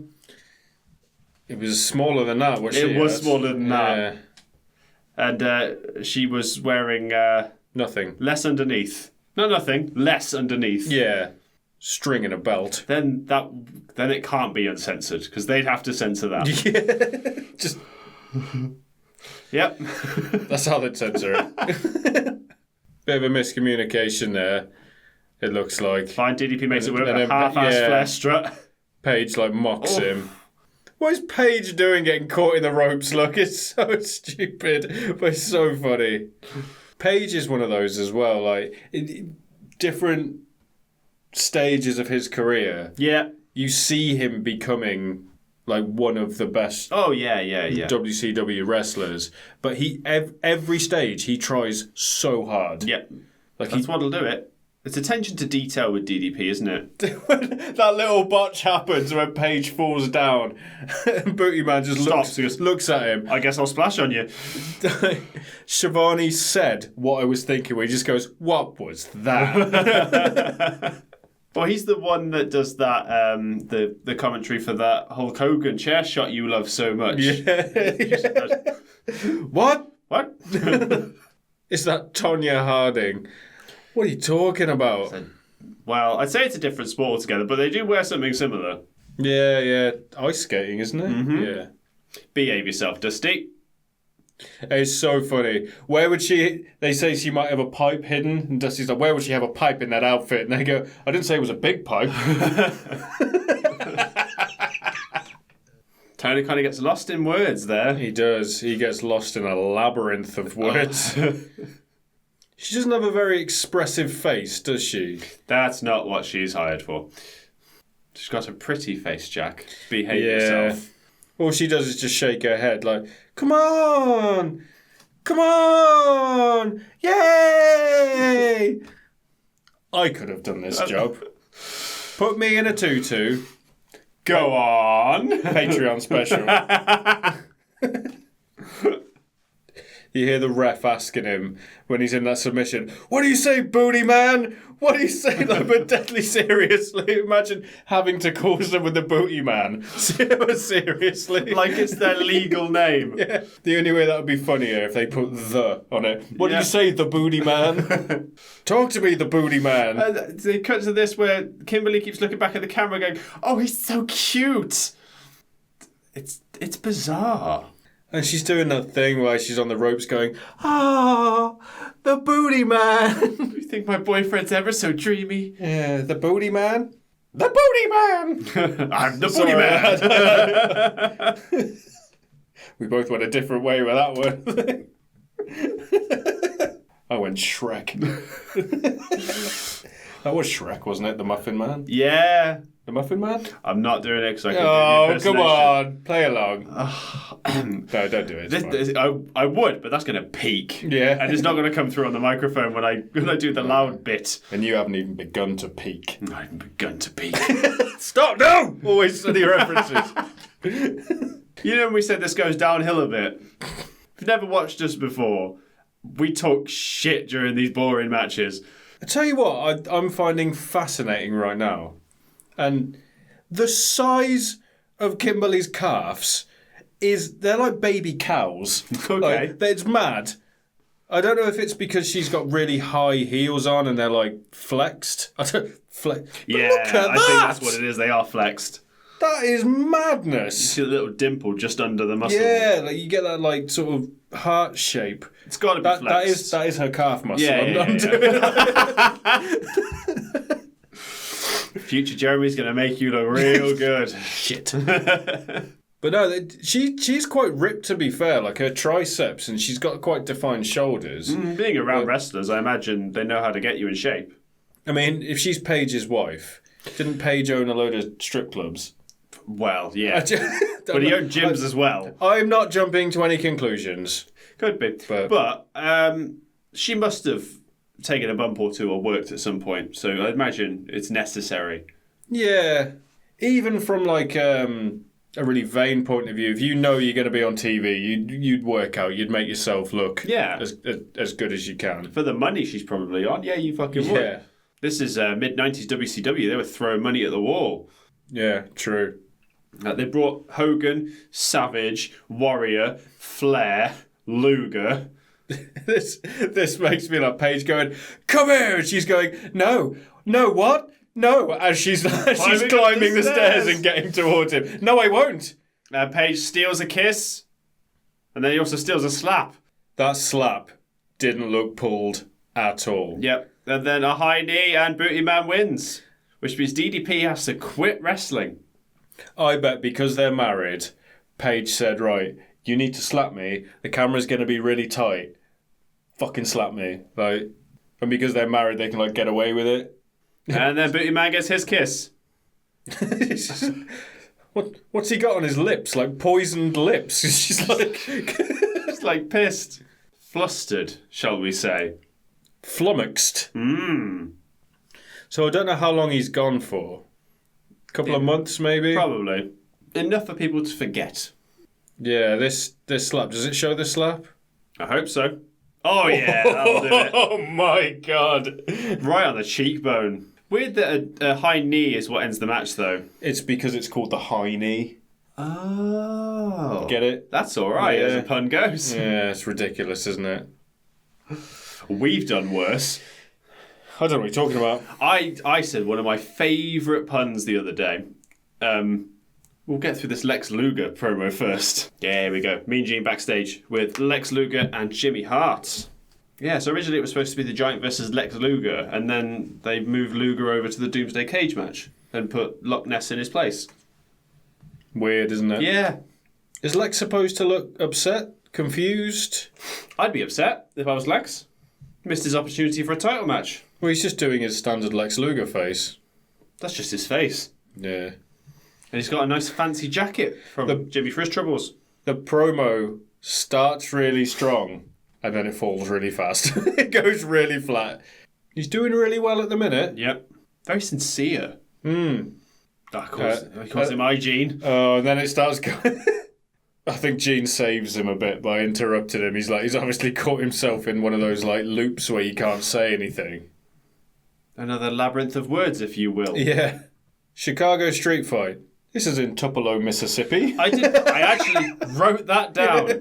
And there's only one reason to be justified, and that's because the Road Warriors are from Chicago. Yeah. That's the only justification, but I've never liked that. Lex is from Chicago as well. Just call it a Mississippi street fight, and then it works. In fact, if Lex was supposed to be in it, he's from Chicago. Road Warriors... Oh, no. It's just... Sting's from Venice Beach. Venice Beach, California. Yeah. Just call it a Mississippi street fight. Or an Elvis street fight. Because Depot, Mississippi is where Elvis was born. And they say it 5 times during this show. Even better, an uncensored street fight. Yes. You notice he trips up on his way to the ring? I did. I'm just glad he didn't fall over. Yeah. That would have been not quite Shockmaster bad. But that's his aura gone. Yeah. Oh. You timed that perfectly as well. Yeah. So, the pun I was proud of. I was talking with my sister earlier this week. Mm-hmm. We were talking about holidays that we would want to go to. Right. And she said that she'd love to go to Italy. And she said, "Oh yeah, I'd love to go to Italy. It'd be my my spaghetti-cation." And without missing a beat, I just went, "Do you mean spaghetti away?" Well done. I had to look it up to make sure no one has ever said it before, and apparently nobody has. How did you look it up? I need to look at the history of the world. I need to make sure. I need to spell the word spaghetti away. So spaghetti away is mine. Patented, copyrighted, locked down. You know, in this, Dusty calls Loch Ness the Loch Ness Monster a few times. Yes. Yeah. Also, this was Haystack's last ever match. Really? It's kind of sad. He only had 5 or 6 maybe matches in WCW, maybe even less than that. And then they found he had cancer. Oh, and he went back to England, and I think he died a year after this. Damn. But they obviously had big plans for him. And I wonder if they knew at this point he's got it, and that's why the match is only sort of 2 minutes. Yeah, possibly, because he doesn't do a whole lot. No. But no, we talked earlier about the massive feud he had over in England, and that was with Big Daddy. And if you didn't know Giant Haystacks, you aren't really going to know Big Daddy either. Mm-hmm. But yeah, like I said, decades, right? They were feuding pretty much. They were on the same circuit for a very long time, yeah. And that was always the big match in British wrestling. Yeah, that was the one that people wanted to happen, but it never seemed like possible. Yeah, if ever I mention wrestling to any of my working class relatives, those are the 2 names that always come up. Yep. I'm assuming it was World of Sport. Yeah. Well, Big Daddy was like the John Cena of World of Sport. Exactly. Another geographical error, though, is that this bump, sorry to interrupt you, is absolutely mental. Yeah, for a man that size to do a flare flop to the outside, essentially. Ow. Jesus Christ. No, the geographical error, we pointed out that he's very clearly from Yorkshire. Mm-hmm. Loch Ness ain't in Yorkshire. Loch Ness is in Scotland. It is. WCW need to work on their UK knowledge. So that was his finisher. Yeah, but he decides to do another. And the bell rings, which is weird. Oh yeah, I didn't notice that. I never get why in wrestling they do this. They have a big guy and they make the big guy fight another big guy. And in doing so, you make the smaller big guy. You take their aura away from them. Yeah, they're like the underdog. Yeah, and I don't understand. Well, it doesn't matter because a leg drop from the Giant, and that is all she wrote. Just 2.5 minutes of meat and one insane bump from the Giant. But I think he's in his mid-20s here. He can handle a bump like that. Yeah. He was pretty young, wasn't he? Mm. And he could move back in the day as well. Yeah. I had to look up the lineage here. The Giant had been champion by this point. Yeah. And because he won it in his first match. Yeah, he didn't win on the Nitro following this. No, he didn't. He won it a few weeks later from Ric Flair. Yeah, because his first match was Halloween Havoc. Yeah. And it was the monster truck match. Oh, we'll cover that one day. Yeah. Yeah, we got a weird thing with that pay-per-view. When it comes out, you'll see. Yeah. And then he had another match against Hogan after that. But we're back with Lee Marshall backstage. So it was at this point when I paused it, when I watched it, and I noticed the chalkboard, which is just mad. I think the M might be right here in the top corner, possibly. Yeah. Yeah, that might be the M. It says Pillman. Yeah, I think Pillman was supposed to be there. They mention it during the match as well. Maybe that's why we can't find the M, because it's a P. Yeah, I can't remember who was subbed in, though, to be honest. Meng. Was it Meng who was subbed in? That part I missed. It must be, because I can't see him on there. No, Lee Marshall is here with Sting and Booker T.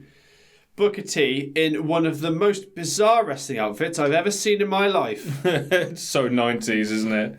With the flames. That's not what I mean. I think this might have been a staple of his style at the time, where his pecs are just out, but the rest of him's covered. So he's not quite Crow Sting yet.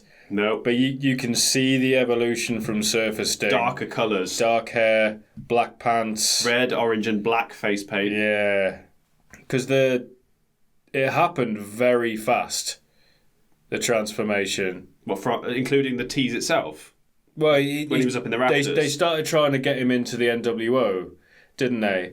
And he said the only thing about Sting that's for sure is nothing's for sure. Right. And that was the last time you ever saw Surfer Sting, and that was the last words that he uttered on TV for a year. Wow. Like one of the best promos, one of the most over people, and you take him off TV, you make him stand in the rafters with his whole face painted, and you don't make him say anything. Yep. Absolute madness. Yeah. And looking back on it, fair play. Absolutely fair play. Weird how some things just work, but that might just be Sting. Yeah. Yeah. Well, you got Scott Hall to thank for that. Yeah, although we don't know when they joined the company at this point, so there is a gap. Yeah. Between that and this, but it's just going that way. The Crow's already come out at this point. Has he? I mean, the film The Crow. Oh, right. Because that was the inspiration for Crow Sting, obviously. And the story is Scott Hall said to Sting, you should watch this film. I think you can do something from it. And The Crow came out in 94, so it's already been out 2 years at this point. So if he's obviously making the transition to go a bit darker, stop wearing the flamboyant, the neon colours. Nudge. Yeah. So maybe he looked at it and went, yes. So out come the Road Warriors for their Chicago street fight with Booker T and Sting. with their rip-off Sabbath theme. Yeah. It's Iron Man. It's just Iron Man. Always love the fact that their hairstyles basically make one full head of hair. Apparently they did it because they wanted to make it look like they'd crashed into each other. I think Animal came off better with the mohawk. Yeah. I think. Although I can't find it quite kind of ironic that Hawk didn't have the mohawk. Yeah. But he's the anti-Hawk. Yeah. He's got the old Keith Flint, hasn't he? Yeah. I won't waste any time getting into the action though. Sting and Booker don't make it to the ring. Strap in, folks. Now, I don't know about you, Jack. I remember nothing from this match. I watched this yesterday, and admittedly, I had a few beers when I was watching it, and I got to this point in the pay-per-view, and I was updating all the firmware on my guitar pedals, and I don't really remember what happens in this, or the cage match, to be honest. It's all a blur. Well, I think shows how boring these two matches actually are, which is a shame considering who's in them both. Yeah, I don't think they're boring per se. It just goes on too long. It's about half an hour. Yeah, it goes on for. It's madness. And considering the caliber of talent that is in it, it shouldn't be boring. No, definitely not. There's a finisher already, like scissors kick. Although I don't think it was. He was using the kick and not the scissor kick. Yeah. As his finisher. The back kick. And the Harlem Hangover. Yeah. But he wasn't a singles guy at this point. He hadn't had his singles run. No. He was still with Stevie Ray. Well, this made it very evident that he could do it, though. Yeah. I think it's mad that the Road Warriors only exist because Doink the Clown was a nonce. Yes. It's just alleged nonce. I'm not going to... He was accused of it at the time. He was accused of it, and he's no longer with us to defend his case. So but yeah, it's just madness that they weren't a thing. It happened by accident. Mm-hmm. I think it's crazy. And they were one of the... Road Warrior Pop is a legit term that they use in wrestling still now, because they were so over. What I find weird is there's only one ref for this match. Because it's a Chicago street fight, falls count anywhere. So there are multiple occasions where the ref is running between the two pairs that are fighting. And pins could have been counted in that time. Mad, innit? So a couple of things in this. This pile driver looks completely rough. Does not look good. Hawk just stands up. Yeah. He does it again later on in the match. My God, yeah, he just no-sells it. And it was at this point I kind of remembered, and it will happen later on. I remember one of the Road Warriors only ever did drop kicks on the outside of the ring, and I always thought, why are you doing that? Yeah, that's going to hurt. Of all the moves to do on the outside of the ring, a drop kick. And it's Hawk again. Like, what are you doing? Fucking madman. Why are you doing that? Yeah, I bet they did this to show off the split screen, because that must have been low blow. Yeah, that's the one. Yeah, this is relatively new tech to have that split screen, and I'm glad they had it. There we go, Bobby Heenan. It's uncensored! Like, from here onwards, he says it so much.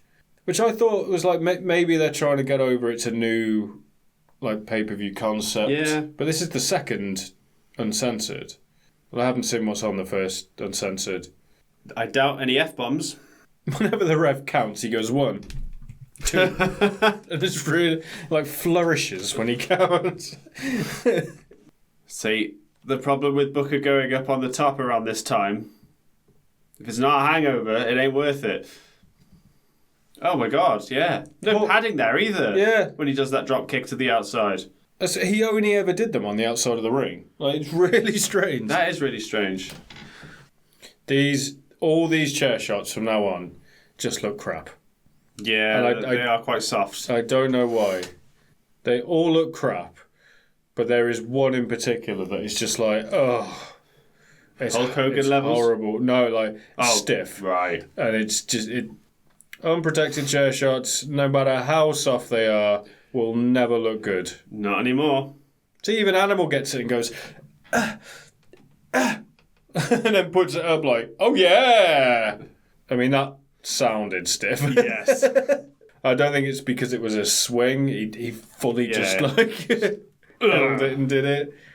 At least if you swing it, you take some of the momentum out because of like the air, like on the surface of it. You know what you know what I mean? Yeah, I know what you mean. And I think the way they try and slow it down a bit as well is they do it with like straight arms. Because if you just go bang, that's really going to hurt. But if you go, you haven't got so much power behind it. Yeah, you're right.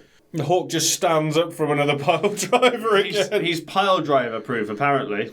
I think that was his thing. I think he did it quite a lot. Look at Booker T just pulling his hair. Caressing his hair, almost. I think there's when they retell the story of Jericho fighting Goldberg backstage. Right. Goldberg calls his mum a bitch, or Jericho... He calls Jericho's mum a bitch or a hoe or something, and whoever retells the story says Booker T turned around and goes, did he just call his mother a hoe? It's so good. You can just hear him saying it. There's a big fight going on between, Goldberg and Chris Jericho, and there's Booker T just sat there watching it like it's a TV show. Tell me he didn't just say that. Yeah. Well done. I forgot they tried to get that over. It kind of worked. I was going to say, did it ever get over? Oh, I think it did when Vince dropped an N-bomb. Oh, yeah. Yeah, that happened in front of Booker T. Saying that, Booker managed to get the phrase shucky ducky quack quack over. I think it's still over. Yeah. Ridiculous. If you lean into certain things, regardless of how stupid they are, you can make them work. Remember Titus World Slide? The next rumble he was in, he goes to run down the ramp, and I think he stops and sort of slows down. He's just like, Yeah, not good, again. Good. That pretty much killed his career, didn't it? It almost killed him. Yeah. Well, they could have had anything under the ring. Like, there would have been a post right in the centre. Yeah. Like 6 inches to the right, and he could be paralysed. Mm-hmm. Or worse. I can't believe that happened. I mean, of all the people for it to happen to as well. Titus just loves getting himself into trouble in weird ways. Yeah. What was that? Why did he get suspended? Right. I don't remember the exact storyline, but what I do remember is that Vince and I think Stephanie... Daniel Bryan was involved, wasn't he? I think, yeah, it was the Yes Movement stuff. Right, okay, yeah. Leading up to WrestleMania 30. The whole roster's outside supporting Bryan as well. Mm-hmm. Vince and Steph go to leave, and Titus tries to stop Vince as if to say, like, let Stephanie go first. She's the lady. And Vince just goes fucking mad. I remember him, like, pushing Titus. Yeah. So get the fuck off me. Yeah. Yeah, and then he got suspended. That's bizarre, isn't it? So I don't understand if this is Booker T, like, leaving. I think he'd been left there by Animal. Right. I thought this was later on in the match. No, so he was rejoining the action. There's a bit where he walks backstage, and is it Animal follows him? Yeah, possibly. Oh, he's been on the top rope too long with a flying body. It still hits him. So, did you know it was uncensored? Thanks, Brian. I'm glad you told us. You should have said so earlier. Another low blow. One of the craziest things I've seen on wrestling at the minute was Dom and Liv just redid that spot. Did you see it? Yes, I did. And like Dom crashes into Liv's crotch. There's no better way to put it. Realizes what he's done, rolls to the outside, and it's Liv's reaction might be the craziest thing. She's like, I don't mind it. I liked it. It was like, that's just pure mental woman, that is. Like, she does like the crazy girl gimmick so well. She's always done it as well. It's just she's never had a male partner to do that kind of thing with. Yeah. Because when she debuted, she had the blue tongue, because she had the basically Harley Quinn. Yeah, I mean, around that time, loads of people were doing the Harley Quinn thing, weren't they? Like Bliss. Yeah, Bliss even did the pigtails with the pink and the blue. She was part of one of the 6-woman tag teams, and I can't remember which one. What do you mean? There was Riot Squad.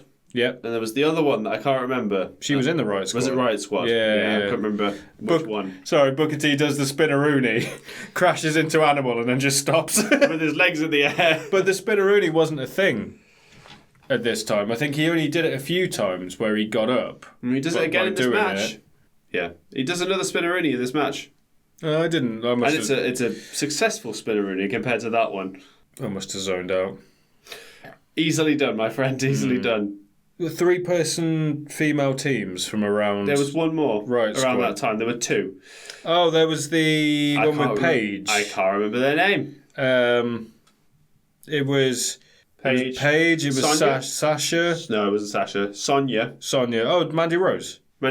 Yeah. They went on to be Fire and Desire. Yeah. I can't remember what the 3-woman team was called. I got nothing. I remember Riot Squad. Weren't they called... It was something like the Submission Sisters, but that was already taken by... another certain group of... It was porn, basically. They had to change it because it was already I see. a thing. Yeah, I'm not sure. I can't remember. Was it like letters? As in like the letters stood for something? No, for some reason I've got Evolution in my head, but that's not it. That was the name of their pay-per-view, and there was already a group called Evolution, so they wouldn't have called it that. Yeah. No. I'm looking it up. I'm looking at her, but you gotta. I'm not gonna get it. I'm leaving you to guess. I'm not gonna get it. All I know is the people watching who know it are fucking screaming at us. Let's have a look at this. I think it would have to be Cage Match, wouldn't it? It'll be on her Wikipedia, everything. They do have staples on Cage Match, that's probably your best bet. Right, so apparently it was Paige, Charlotte and Becky. No, that's not the one I'm thinking of them. Oh, that was the Submission Sorority, and they changed it to Team PCB. That's definitely not the one I'm thinking That's of. where I was getting a bit confused. It was Mandy and Sonia. Okay. And somebody else. Sarah Logan? Sarah Logan was in the Riot Squad. Okay. That was Sarah, Ruby and Liv then. Of course it was. You're close with Evolution. Really? Yeah. I've forgotten what it was already. What was it again? I have no idea. Absolution. Yeah. Okay. Oh, okay. I was closer than I thought. Yeah. Yeah. So we're over halfway at this point of this match, but most of it is just people lying down. Yeah. And one person just stood up. It would have been better if they'd have just not been as long. Just had it completely violent, completely chaotic, and just shortened it a bit. You could have squeezed another match into this. I think, correct me if I'm wrong, because you might have looked it up. Were there 3 pre-show matches? Yeah. I think they were all under 5 minutes. So you could have put all 3 of them in the main show. I remember, yeah. Let's have a look at this. I'm guessing they just didn't want to pay them. So, first one, Mr. JL versus Dean Malenko. That was part of the tournament for the Cruiserweight Championship. That was 3 minutes 20. Jim Duggan defeated Bubba Rogers. Also that was 3:20. And then Dick Slater versus Alex Wright was 1 minute 55. That was 4. There's 4. Oh, yeah. Ooh. Hello. What the fuck? What's that doing on the pre-show? Steiner Brothers versus the Nasty Boys. Put that on the fucking card. That was only 5 minutes. You could have put all of them on the card. But instead, we got 25 minutes of this. You know what? Swap Sting and Booker T for the Steiners, and we'll have the Steiners versus the Road Warriors in a street fight. I think the problem you've got is that Sting's one half of the champions. We'll have his team fight someone else. Yep. Have his team fight the Nasty Boys. But then Luger's in the cage match. It's a comedy of errors, Jack. Oh, it's WCW. That's what it is. Oh, we forgot. Oh. Are you trying to tell me, Jack, that WCW make bad booking decisions? Interesting booking decisions. As in, may you live in interesting times. Yes. Not bad, just different. I think that sums us up quite well. Look at Sting on the outside like, oh, for God's sake. I've got to save your ass again, Booker. Do you reckon they're waiting for... Because the cue for the match to end is they go back and... do they tape Animal to the post? Yeah. At the back? And do you reckon someone's in there supposed to give the cue to go to the back, but they forgot to organise who it is? Maybe. So all four... Is that why Booker goes? All four of them are waiting for someone to go, okay, now we're going to go at the back. Hit your tape. Yeah. Oh, shit! Is that why Booker goes backstage? That might be why. Yeah. Oh, yeah, of course it is. I figured it out. I've got it. I had a few beers when I was watching it last night. All right, I wasn't paying attention. I'm not going to sit here and pretend that I wasn't. I was not paying attention. Hawk does another drop kick on the outside. I'm never going to be able to unsee that now when we watch Road Warriors matches, so thanks. Always. Go through that like bridging pin spot with Sting and Animal, where Animal just can't hold down Sting for that 3. He's almost dislocating his shoulder to get out of it. Yeah. Don't look pretty. Oh, it's coming now, baby. So Hawk no sells pile drivers, but dead sells a DDT. One was still a finisher at the time. Can you think of a pile driver finisher in 96? Everyone in ECW. We're not in ECW. Oh, actually, no, that would have been Eastern Championship Wrestling at this time, whereas wouldn't the it? DDT, Foley and Jake were still using it at this point. Who would have been using a pile driver? Harley Race? Harley Race used a pile driver. In 1996? He used a pile driver. Yeah, we've all used pile drivers, mate. Yeah. I've pointed this out before, but there's that scar on Booker T's back. Yeah. I know I pointed it out on a previous episode, but around the time of the 2000s when I was watching it, I never noticed it. No, it's pretty prominent, isn't it?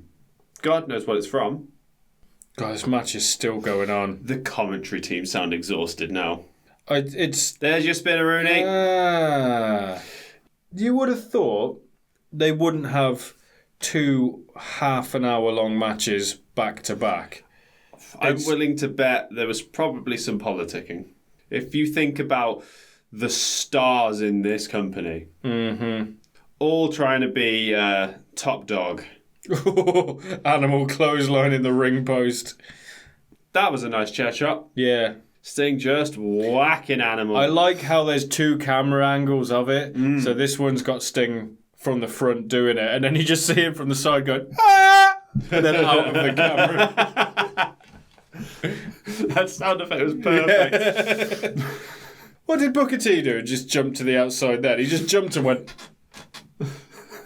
Ah, yes, the flying jazz hands. Ridiculous.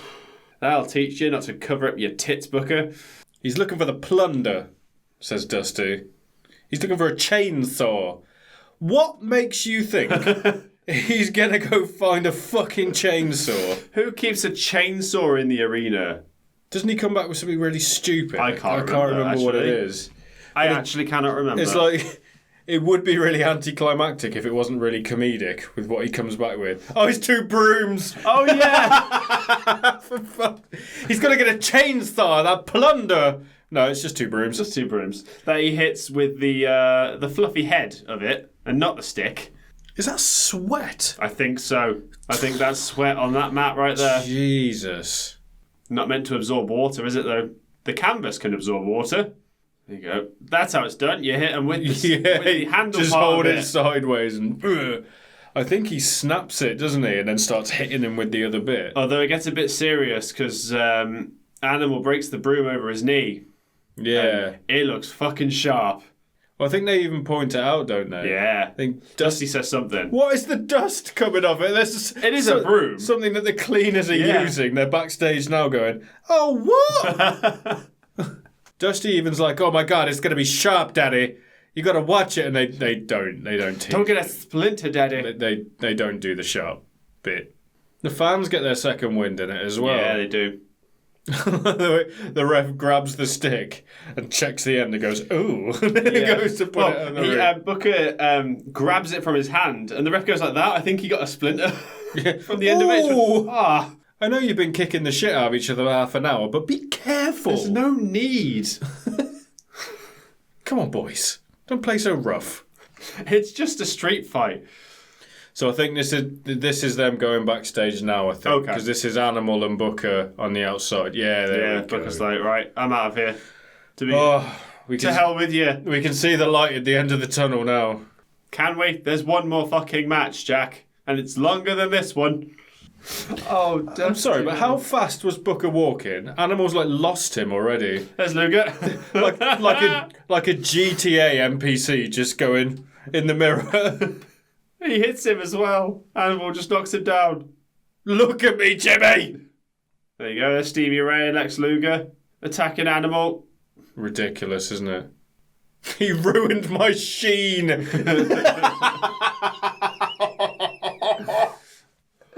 Oh. Yes. Yes, Lex. Lex is just still wasted baby oil on this. You've got a match later, Lex. Save your energy, man. Wow. Matches. Use that term loosely. In the most technical of terms, it is a match. Is that a cut on his on Hawk's face? It's face paint. It's probably Sting's face paint. Oh. Stinger splash onto the guardrail, but Hawk moves out the way. Hell, Booker got there quick, didn't he? He's quick. Oh, it's not over till the fat lady plays the drum. Well, if the drum sounds like that, I wouldn't want her in my band. That was a commentary line, and you know it. Yeah, it was, yeah. Going up for the Harlem Hangover. Hawk's moved. You said there's no Hawk to be found? Yeah, if there's no Hawk to be found. If he misses. Which is exactly what happened to Stevie with the chair shot. That chair shot. It's not only is it the stiffest chair shot in the match, it's to the back of Hawk's head. And it ends the match. Oh, it's just horrible. Just horrible. Yeah, Booker pins Hawk. I wrote in my notes that for the caliber of wrestler you've got there, that was underwhelming. Stevie Ray's still going. Can you tell he's Booker T's brother? I wouldn't have a clue. The fact he said, can you dig it, and sucker in that sentence. So I was listening to Sting's theme song, The Man Called Sting. Right, great theme. I wrote some of the lyrics down. Let me just read these to you. He makes the kids go wild and the old people will act like a child. Considering we've talked in previous episodes about Sting's behaviour around children. Why don't you take a seat, Steve? Which one was it? It's Great American Bash, isn't it? Because he's against Nikolai Volkov, and he picks the kid up. He's like, "This makes me feel great, and it makes me feel good," and it's just like, oh, put the child down. I bet if you showed him that, if you met him at like a signing or something, and went, "What do you think about this?" and showed him that clip, he'd go, what the fuck are you doing? Don't worry about that. Get out. Get out of here. Get out. What does he say? He says, this gets me going and this makes me feel good. Yeah, that's it. It's something that you definitely shouldn't be saying when you're holding a child. Yes. And if I remember, that child is definitely too old to hold as well. I He's about 14, 15. We disagree about the child's age in the episode, I remember distinctly. Going, you shouldn't be holding that child. Too old to hold, Steve. Come on now. There's a too young to hold, Jack, let's be clear. Yeah. Jesus Christ. Right. We've both seen the Doomsday Cage match. Can you tell me what the fuck the rules are? Get out. Yeah, I still don't know. Still don't know. Why is Dusty rubbing his belly button? He's sat there going... Just there, tucked just inside his suit jacket. He doesn't know what to do with his hands. He's going full Talladega Nights with it. Oh. I can picture him saying Ricky Bobby as well. As Dusty's going on his little ramble, you see Tony look at Braden and go, He's going again. Tony looks about 12. He's next to, like, two really great wrestlers. That's why. Wrestling personalities, you should say. I don't think... They both wrestled. I mean, Heenan was more of a manager. Braden's not remembered for his wrestling, I don't think. Of course not, but he was one. Yeah. Right, Michael Buffer. Sure about that? Yes, Tony said so. Okay. That's how I know. Right. Yeah, for those just watching us for the first time, I keep confusing the Buffer brothers. Yeah, good luck introducing all these people. Michael? Oh, here we go. Here they all come. So this is like when, in the mid-2000s, John Cena and Shawn Michaels, as tag team champions, took on everybody else on the Raw roster and won. Although this might be worse because of the names in here. If you looked at those three people there and said two of them are no longer with us, you wouldn't guess it was the two ladies, would you? Yeah, please remind me who that was on the left. Because when I watched it, I was like, I know who she is. I don't know who she is, though. Nancy Benoit. Right. I knew I recognised her. Yeah. She was billed as woman in WCW. And I'm fairly sure at this point she's married to Kevin Sullivan. So we have Luger, Ric Flair, Arn Anderson, Kevin Sullivan, known as the Taskmaster, Lex Luger, Meng, the Barbarian, Z Gangster, and the Ultimate Solution. That's your 8 to take on Hogan and Savage. I also love the fact that before he introduces them all, they have to make sure that Hulk Hogan is the star of this match. Like, these are the people that are going to take out Hulk Hogan, so just fucking introduce them, man. You're not even giving them a chance. Michael Buffer giving us fucking flavour text. Do your fucking job. I specifically written in my notes, it feels like all WCW gimmick matches don't get past the fucking pitch before they get built. I love this as well. When they all get in there and you see them checking that cage like Arn is putting his foot everywhere. Well, you can see how it's all dipping under their weight. Look. Nothing's just going to give. So Hogan and Savage start at the top, don't they? Yeah, and then the three on the four, on the second level just watch. So it's like... From a work rate point of view, is this not backwards? Would you not have the massive immobile green wrestlers first and then do those four and then have... Because you've got Arn and Ric Flair first. I have no idea. Like, arguably two of the best ever. Oh my God, American Made. You love this thing so much. Oh, it's so good. Look at Jimmy Hart, Woman and Elizabeth, just like... Yeah. This is fucking stupid. Ridiculous. 275 pounds of superhero. If that's what you want to call Hulk Hogan. Fucking hell. Have you ever heard anyone introduced like that? It is mental. What an ego that man has. Well, I got a little theory about this. Is I think he pitched it and he went, yeah, and I want to have this massive cage and I'm gonna fight through all these people and I'm gonna be the big hero. And it wasn't until he left and he gone, have I gone a bit mad? That might be a bit much. Can Savage come in with me and get the pin so I don't look as mental? Yeah, well, he left in 2000, didn't he? Or was he at Greed? I can't remember. He wasn't at Greed, was he? No. He left Bash at the Beach, 2000, yeah. And then joined WWE again in like 2002, so he took a bit of time off. But Savage gets the pin, and I think it's because this entire match is built around Hulk Hogan. Definitely not even the stupidest thing about it. It's who he pins, but we'll get to that. I can't even remember, but I think that was done, and Hogan made Savage do that. So if someone goes, this match is obviously all about you, Hulk, why did you do that? Well, Savage got the pin. So, no, it wasn't. So, yeah. Impeccable Hogan impression, by the way. I know. I'm not going to do it. Well, let me tell you something, Jeremy. Fuck me. I was actually concentrating on the match.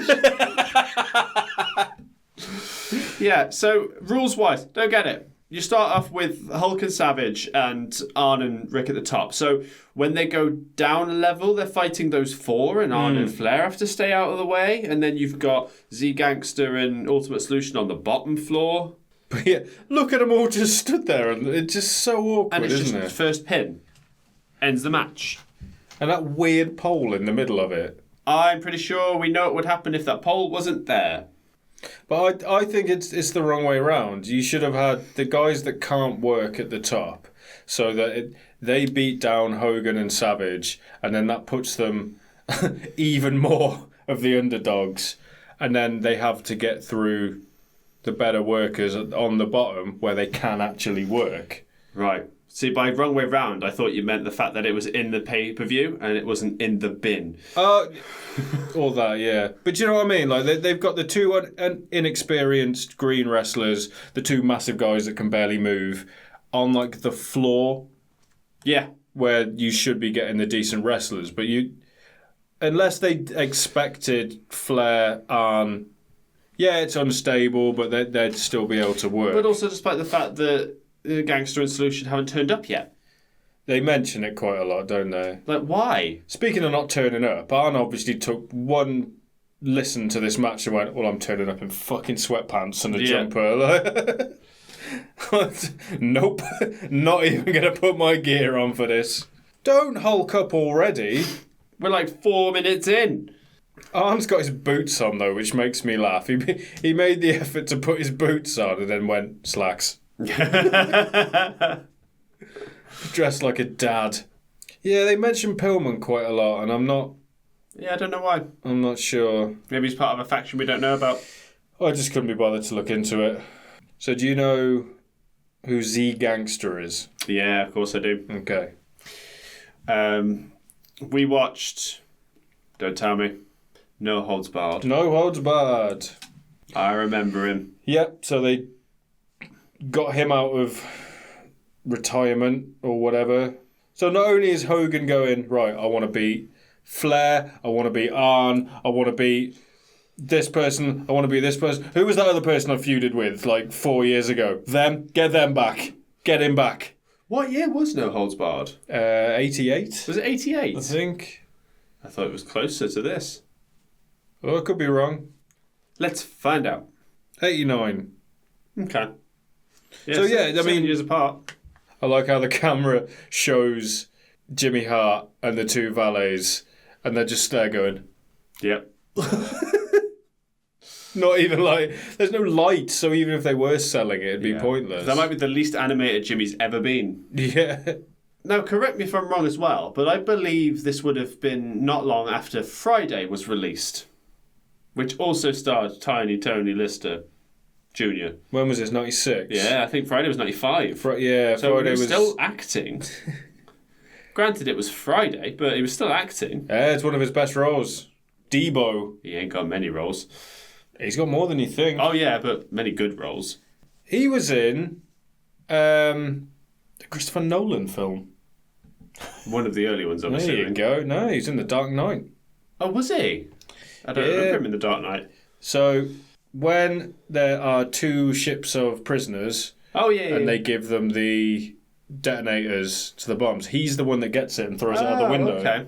Yeah. He had some fairly big roles. I think he did a lot of, like, B-movie stuff as well. Did he have a mask? No. Okay. I'm sure I would have seen him and twigged him at the time, but I just forgotten he was in it. Yeah. It's not a very sort of notable role. Yeah, this powder just comes out of nowhere. I think it fell out of Savage's pocket and they were like, shit, use it. Depends what powder it is, Jack. That's what I mean. That's what came out of Savage. Oh dear. Look at the rep. Let me hold this door for you so you can get down. And now they're outnumbered. Why would you climb down? I mean, they were anyway. Oh, no, they weren't, were they? No, it was 2 on 2. Yeah. Yeah. Who just went running across the ring? I don't know, but you can hear Jimmy now. There's a door in the middle of it. Yeah, I think that's how they get down to the final level. Oh no, it's only half the cage. Ah yes, Kevin Sullivan. The bane of my life. He's just looking at the camera while selling it. He's like, ah. Are you looking? He's an odd shape, isn't he, Kevin Sullivan? Yes, he is. Like a homunculus. He is like a homunculus. No one wants to go near Meng. Like, nope. I wouldn't. No. Or as Vince McMahon would call him, Haku!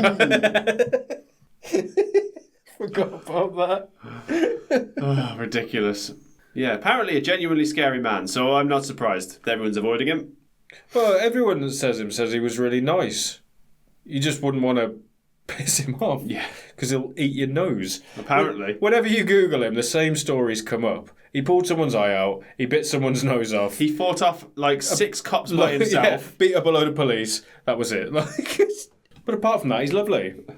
And raised a tribe of scary sons as well, apparently. Who also are probably lovely. Yeah. Look at the new bloodline. Although I'm not too sure on his family tree because Is he one of the adopted side? Tangaloa is his biological son. So is Tamatonga. And then Hikaleo and Tangaloa. Tamatonga is his adopted son. Right. And Hikaleo is adopted as well. But obviously that's on paper, you know. If they're his sons, they're his sons. Yeah. Like that's simple as that. If it's good enough for Wikipedia, it's good enough for me. Exactly. Well said. Arn's there now. Yeah, so they all just jumped down the cage anyway. They just got bored of waiting. I think Rick's still up there though. Arn's like, fucking get down here. Yeah, Flair's like, I know, I'm getting paid, I'm taking a fucking rest, I'll buy another Rolex. Oh my god. Why is Kevin Sullivan wearing red and yellow as well? He's always worn that stuff, really. Not when he's wearing ridiculous robes and, like, managing. Yeah. I mean, fair play. He is like... And they must be sweaty already, and he's like gripping onto like some scaffolding. And that's high. That's a 10, 15 foot drop. Yeah, that is high. Yeah, they claim the cage is 40 foot high. I'm not sure about that. I mean, it's pretty high. I don't think it's 40 foot. No. That's more than 5 stories. Right. You could read 5 stories how long it takes for With this match to this match, finish. Imagine paying for this pay-per-view live and turning up and then seeing it and going... Oh, I can't see anything. Yeah, we're not going to see anything. I mean, by the cage, you can't really see anything. So what's the point in these stairs? I don't... It's so they can get to the other cages without... Because the way they got down originally was a trap door. So obviously if they don't find the trap door, they can use the stairs. And also they had to use the stairs to get up there in the first place. It's just ridiculous. Like, look at them all just stood here. Yeah, and they're all just attacking Savage. Because Hulk's outside with Lugo, and here's Savage, so everyone else is just on their fucking Jack Jones. It's a mess. And they go to the other ring as well and start having a match in the ring. Well, yeah, he broke the microphone on his back. Broke the little battery compartment. Like the batteries come out. Buffer's there like, oh, for God's sake, got to buy some batteries. They're expensive in 1996. So, yeah, everyone is everywhere at this point. Taking their time, coming down. No rush. What's Macho got written on his tights? It says power. Power. Mega powers, I'm assuming. Oh, yeah. No, yeah, okay. I never actually gave it much thought when I watched it the first time round. I won't lie to you. Oh, it does say mega. Mega. See, weird choice of people to have them fight. You got Luger and Task, Kevin Sullivan. Yeah. Literally, Flair and Arn are there. Meng is there. Yeah. Ridiculous. Who else was in it? I can't even remember now. Kevin Sullivan, Lex Luger, Meng, the Barbarian, apparently. Non-entity in this Where match, is he? Isn't he? Yeah. I haven't seen him. You hit him with a backpack. And then Z-Gangster and Ultimate Solution, who haven't turned up yet. So it's been 6-on-2. Every time you say that, Tony Schiavone repeats it on commentary. Z-Gangster. Yeah, they haven't turned up. No, they haven't turned up. Yeah, that's right, Tony. Thanks. If I'm on the same wavelength as Tony Schiavone, I'm worried. I'm just going to start saying what all the time. What? That's Stone Cold's gimmick. That's gimmick infringement. That is. You can't do that. Well, I mean, Tony did it first.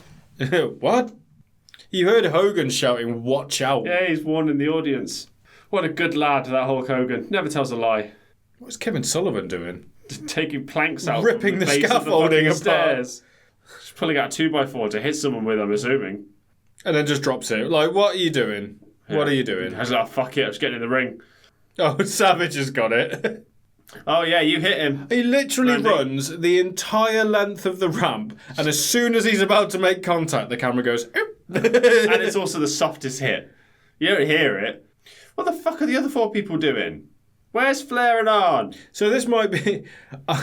Arn might be have a little bet with the sort of boys in the back going, what's the least amount of work I can get away with in a main event? So he's got this. He's got Great American Bash where he worked for like 20 seconds. He's like, yeah, watch how little I can get away with. I bet I can turn up in my fucking pyjamas and it'll be fine. Oh, you got jumper pyjamas, have you on? Yes, I have. It says WCW Nitro on it, as a matter of fact. Don't say I'm not a team player.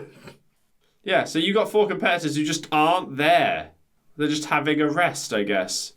Because you saw him coming down the stairs. So what was the point in the cage? My point exactly. It's ridiculous, isn't it? What's the point of all of this? Hogan with a fantastic chair shot. What? Like sells it like he's been hit by a car. Oh! Did Hogan do the old after he did it? I think so. Strike one for the good guys. Blimey. That's some foreshadowing. Jesus. I don't know if it's Kevin Sullivan's body shape or not, but his trunks are really ill-fitting. He looks like a giant baby. And the fact that he doesn't have knee pads or elbow pads doesn't help either. Just some wrist tape. Yeah.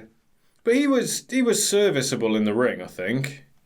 I wouldn't know. I don't remember seeing him wrestle. I think up to this point we've only seen him in a managing role because he managed Oz. Mm-hmm. Who else has he managed? Dungeon of Doom.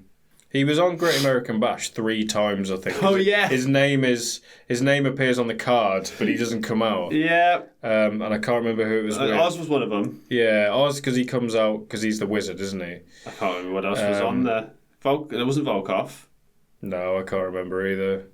Can't remember. The main event was the tag match, so it wasn't that. Yeah, I actually can't remember. Here we go. Oh, here we go. Right. Ultimate Solution. Know anything about that guy? I did look him up. Didn't wrestle for very long. He had 19 matches. And then he became an actor / stuntman. Yes, kind of. Did you have him to look at anything he was in? Yes, and I've forgotten. He was Bane in Batman and Robin. Yeah, that was the one.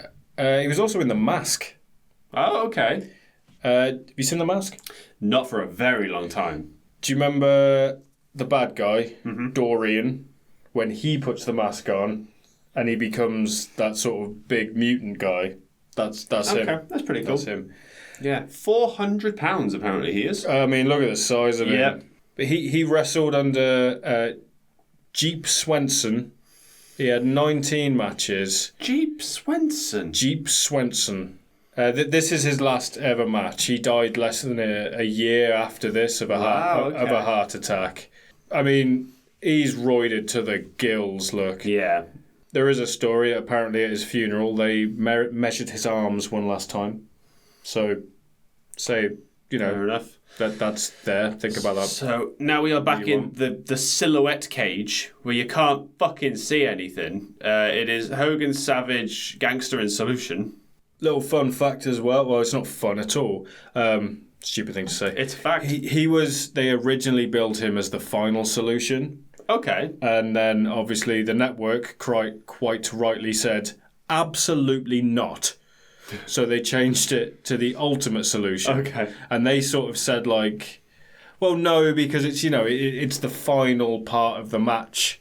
And, he is and they were like, no. And of course it's not. Like, look at the way he's fucking dressed, like that military thing. Like, yeah. No. Like, what? Why would you think that's a good idea? Someone just wasn't thinking of the connotations, I guess. No, I mean, just utterly ridiculous. I think the best part is I don't recall seeing Hogan on his back at any point during this match.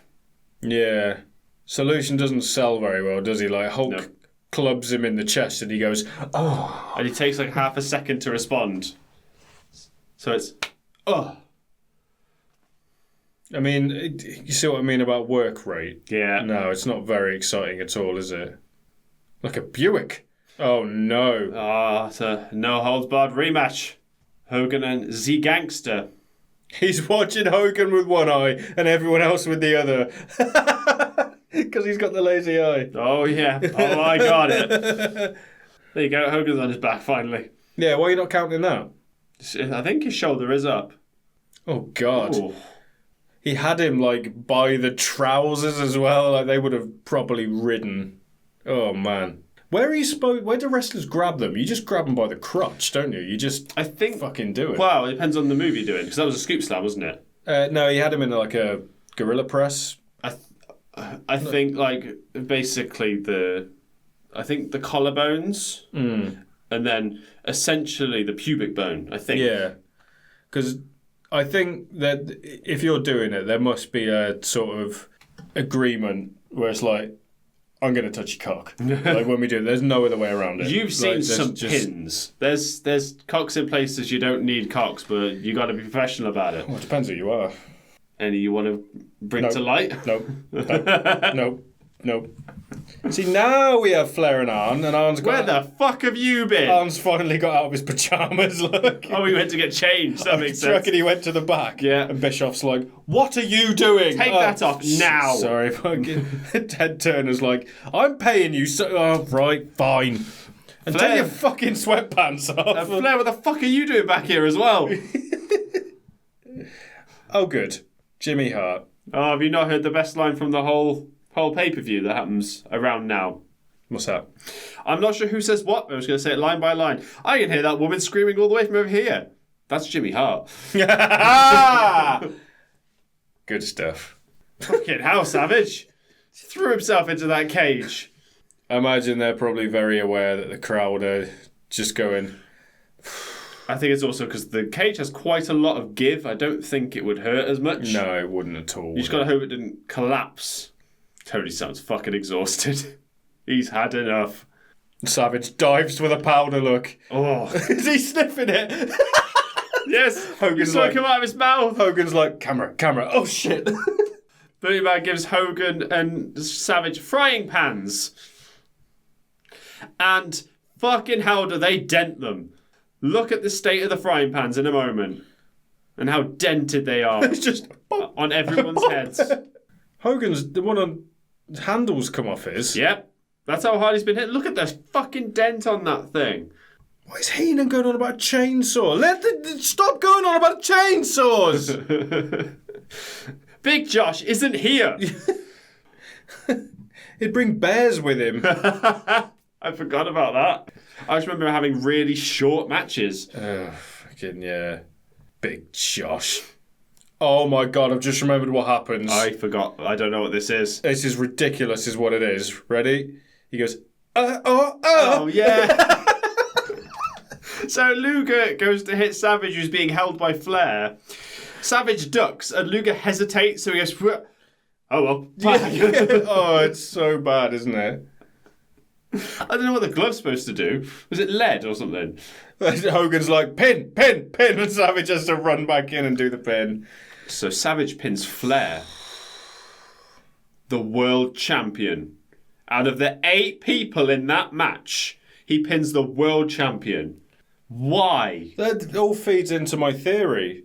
When people say Hogan, this match was the most egotistical thing I've ever seen. No, Savage pinned the Yeah, but he didn't fucking pin you. They could have had him pin Kevin Sullivan, but no. Or the Barbarian, who's still not here. Not there. Not there. I mean, Meng's gone as well. Yeah, he's disappeared. I mean, fucking Gangster would have been a worthwhile pin, but not Flair. You don't pin your world champion like that. Maybe it all feeds into the loaded glove that Lex had. Lex hit Luger. So yeah, he can blame Luger but for it comes down Savage to booking. pinning him. It just comes down to booking. Yeah. And no way would I do that. I wouldn't have this match to fucking start with, to be honest, but... Also, Savage pinned him. He's playing Hogan's music. Yeah, well, they both came out together to that music. Apparently Savage doesn't have music. You also don't have the moment with Hogan, like, celebrating. No. They leave. They just fuck off. Yeah, I want to do the same. Yeah, do your thing. Well, you don't want 10 minutes of... Sign off. Punched my own fist then. It's that, isn't it? And then it's... Is it that? That. That's it. Right, well, Dusty and Tony and Brain sign us off. I'm going to sign us off. Thank you so much for listening to us talk over WCW Uncensored 1996. I need to lie down. I don't know about you. Thank you for listening. Please give us a like, a follow, a subscribe. Let us know what you think and what other shows you'd like us to cover in future. Believe me, we're listening. Until next time, fuck my life. Bye.